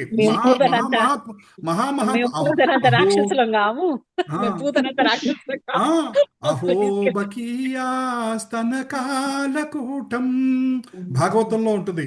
అహోబకియా స్తనకాలకూటం అంటే స్తనం మీద కాలకూట విషయాన్ని రాసుకొని వెళ్ళి పిల్లలందరినీ చంపేసేస్తుంటే నిన్ను చంపటానికి వస్తే నువ్వు తీసుకెళ్లి గోలోక బృందావనంలో కూర్చోబెడతావా కృష్ణయ్య? అసలు ఏంటిది? ఏం న్యాయం? ఈ లాజిక్ ఏంటి? నాకు అర్థం కావట్లేదని మహానుభావులు ఆయన్ని నిలదీసి అడుగుతూ ఉంటారంట భక్తులు. నాకు అర్థం కావట్లేదు, ఈ లాజిక్ నాకు అర్థం కావట్లేదు. సో కృష్ణుడు రావణాసురుడికి మోక్షాన్ని ఇచ్చాడు, హిరణ్యకశిపుడికి మోక్షాన్ని ఇచ్చాడు, శిశుపాలుడికి మోక్షాన్ని ఇచ్చాడు, ఆయన్ని చంపడానికి వచ్చిన వాళ్ళందరికీ కూడా మోక్షాన్ని ఇచ్చాడు ఆయన. మహాభారత యుద్ధంలో చనిపోయిన 18 అక్షౌహిణి లక్షల సైన్యాన్ని అందరికీ కూడా ఆయన మోక్షాన్ని ఇచ్చాడు ఆయన. సో మరి అంతా అయిపోయి లాస్ట్ లో దేవుడి దగ్గరికి ఈ విధంగా రుణం తీర్చుకున్నారు. ఇది అజామిలుడు. ఇప్పుడు మన రామాదేవి మాతాజీ గుర్తు చేసినట్టు కవిత మాతాజీ, అజామిలుడు story is the biggest example. ఆఖరి నిమిషంలో ఆయన కొడుకుని నారాయణ అని పిలిచాడు, కృష్ణుని పిలవలేదు ఆయన. వాళ్ళ కొడుకు మీద ప్రేమతో నారాయణ అని పిలిచాడు. యమదూతలు వస్తే అక్కడ విష్ణుదూతలు వచ్చి గొడవపడ్డారు. నువ్వు నరకానికి ఎలా తీసుకెళ్తే అసలు వాడి స్టోరీ తెలుసా మీకు అని అడుగుతారు. నరకం వాడి విష్ణుదూత నాకు అవన్నీ అనవసరం, ఆఖరి నిమిషంలో నారాయణ అన్నాడు, మా శాస్త్ర ప్రకారం 6 నిమిషంలో నారాయణ అంటే మేము తీసుకెళ్లిపోతాం వైకుంఠం అన్నారు. సో ఇంట్లో దేవుళ్ళ పేర్లు పెట్టుకోవడం కూడా చాలా అడ్వాంటేజ్. ఎస్ మాతాజీ, నిజంగా ఇదివరకు దేవుడి పేర్లు అందుకనే పిలిచేవారు, ఎందుకంటే ఇష్టమైన దేవుడి పేరు పెడితే, ఇప్పుడు మా నాన్నగారు నాకు శ్రీనివాస్ అని పెట్టారు, సత్య శ్రీనివాస్ నా పేరు, ఆయనకి వెంకటేశ్వర స్వామి అంటే ఇష్టం. శ్రీనివాస్ అని పిలిస్తే రోజుకి 10 సార్లు, నన్ను పిలిస్తే రోజుకి 10 సార్లు ఆయన వెంకటేశ్వర స్వామిని పిలిచినట్టు అనుకునేవాళ్ళు. ఇదివరకు అలా ఉండే పేర్లు ఇష్టపడి పేర్లు పెట్టి పిలుచుకునేవాడు. రామానో కృష్ణానో, అది రోజుకు 50 సార్లు పిలిస్తే 50 సార్లు దేవుడిని పిలిచినట్టు అది. ఇప్పుడు అది పోయింది అనుకోండి, ఇప్పుడు ఇది పోయింది అనమాట. సో అందుకని ఏంటంటే భగవంతుడు చెప్పేది ఏంటంటే, మీ బ్యాక్గ్రౌండ్ నాకు అనవసరం, మీరు ఎటువంటి కులంలో పుట్టండి, ఎటువంటి వంశంలో పుట్టండి, ఎటువంటి మతంలో పుట్టండి, మీ గత జన్మలో ఎటువంటి పాపాలు చేశారో మీ ఇష్టం, నాకు అనవసరం. ఈ జన్మలో మీరు నాకు సరెండర్ అయ్యి అన్యదం శరణం నాస్తి త్వమేవ శరణం తస్మాత్ కారుణ్య భావేన రక్ష జనార్దన. ఈ జన్మలో ఎవరైతే నా పాదాల మీద పడతారో, నాకు నువ్వే దిక్కయ్యా, అన్యదం శరణం నాస్తి అని ఎవరైతే అంటారో వాళ్ళని నేను చూసుకుంటాను, నో డౌట్ అని కృష్ణుడు క్లియర్గా చెప్పాడు. ఎటువంటి వాళ్ళకైనా సరే కృష్ణుడు క్లియర్గా చెప్పాడు. హరే కృష్ణ అమ్మ, ఇంకేమైనా క్వశ్చన్స్ ఉన్నాయమ్మా? సో ఇవాళ నేను స్కూల్కి వెళ్ళాను ప్రభుజీ, మా పాప వాళ్ళ స్కూల్కి. ఉమ్. నేను క్లాస్ ఎక్కడ మిస్ అయిపోతానో అని చాలా టెన్షన్ పడ్డాను యాక్చువల్గా. అక్కడ 2:45 అయ్యింది. నేను క్లాస్ మిస్ అవుతున్నాను అని మీకు మెసేజ్ చేయబోతున్నాను, మీరు 3:30కి పోస్ట్పోన్ చేశారు. ఓకే, ఇప్పుడు నాకు అర్థమైంది. నేను బాగా కనెక్ట్ అయిపోయాను అనిపించింది కృష్ణుడికి. నేను జస్ట్ కృష్ణుడితో అనుకున్నా ఇవాళ క్లాస్ మిస్ అయిపోతుంది. ఇప్పుడు నాకు అర్థమైంది నాది ఎందుకు అరగంట లేట్ అయిందో నాకు ఇప్పుడు అర్థమైంది. మీరు ఒకవేళ 3కి నేను ఇంటికి వచ్చినా నాకు కంప్యూటర్ ఆన్ అయి ఉండేది కాదేమో. మీరు భగవంతుడిని గట్టిగా అడిగారు, నాకు టైం కావాలని అడిగారు. సో అట్లా నిజంగానమ్మా ఇప్పుడు మనకి భగవంతుడు శంఖచక్ర గద పద్మహస్తాలతోటి గరుడు వేసుకొని మన ఇంటికి రావకల్లా ఈ చిన్న మన జీవితంలో జరిగే చిన్న ఎగ్జాంపుల్సే మనం గుర్తు చేసుకుంటా ఉంటే మనకి కూడా భక్తి ఇంకా పెరుగుతుంది. అంటే కృష్ణ రెసిప్రొకేట్స్, భగవంతుడు మనకి రెసిప్రొకేట్ చేస్తాడని తెలుస్తుంది. నన్ను ఒకసారి చాంటింగ్ చేసుకుంటూ ఒక ఆవిడ అడిగారు, ఏమంటే మీకు కృష్ణుడు కనబడ్డాడండి అని అడిగాడు. నాకు కనపడలేదండి అని. అదేంటంటే నేను చాలా నుంచి మీ చేతుల్లో జపమాలు చూశాను, అయినా ఇంకా మీకు కృష్ణుడు కనపడలేదా అంది. సార్ ఆవిడ పాప అమాయకంగా అడిగారు ఆవిడ, లేదండి నేను ఇంకా చాలా చేయాలండి, అప్పుడు కానీ కనపడ్డండి అన్నాను. సో మనకి కృష్ణుడు కనపడతాం అంటే ఏంటి? ఇదే ఎగ్జాంపుల్, చెప్పిందే ఎగ్జాంపుల్. ఇవాళ మీరు క్లాస్ అటెండ్ అవ్వాలి, మీ మనసులో గట్టిగా ఉంది, క్లాస్ ఒక హాఫ్ అన్ అవర్ లేట్ అయింది. So that is the real example that Krishna reciprocates. Reciprocate, what is the correct Telugu meaning? భగవంతుడు ప్రతిస్పందిస్తాడు మనకు. మనసులో ఉంది. యద్భావం తద్భవతి. ఆయన ఇష్టపడితే నువ్వు కావాలి అని అనుకుంటే ఆయన సపోర్ట్ చేస్తాడు మనకి. హరే కృష్ణ అమ్మ, థ్యాంక్ యూ వెరీ మచ్. మళ్ళీ నెక్స్ట్ వీక్ కలుద్దాము. మీలో కొంతమంది రేపు పొద్దున కలుస్తాము, రైట్? మిగతా వాళ్ళని నెక్స్ట్ వీక్ కలుద్దామా. నెక్స్ట్ వీక్ 3rd శ్లోక తోటి 3rd and 4th కంప్లీట్ చేయడానికి ప్రయత్నం చేద్దాం. ఇవేంటంటే చాలా ప్రాక్టికల్ గా ఉన్నాయి. నేను కూడా ఇంకా ఎగ్జాంపుల్స్ చెప్పుకుంటూ డిస్కషన్ లో అలా వెళ్తున్నాను. ఎగ్జాంపుల్స్ బాగానే కలెక్ట్ చేశారు ప్రభుజీ, చాలా బాగున్నాయి. ఎందుకంటే అమ్మ ఈ 11 శ్లోకాలు మన నిజ జీవితంలో ఇంప్లిమెంట్ చేసుకోవడానికి చాలా ఇంపార్టెంట్. ఎందుకంటే భక్తిలో మనం ముందుకెళ్ళాలంటే ఇవి చాలా ఇంపార్టెంట్. హరే కృష్ణ హరే కృష్ణ హరే కృష్ణ హరే కృష్ణ కృష్ణ హరే హరే హరే రామ రామ రామ హరే హరే. అభయ చరణారవింద భక్తి వేదాంత స్వామి శ్రీల ప్రభుపాద కీ జై. సమవేత భక్త బృంద కీ జై. వాంఛాకల్పతరుభ్యశ్చ కృపా సింధుభ్యేవ చ పతితానాం పావనేభ్యో వైష్ణవేభ్యో అనంత కోటి వైష్ణవ బృంద కీ జై. Thank you Mataji. హరే కృష్ణ. మళ్ళీ వచ్చే వారం కలుద్దామమ్మా. హరే కృష్ణ ప్రభుజీ. హరే కృష్ణ. హరే కృష్ణ.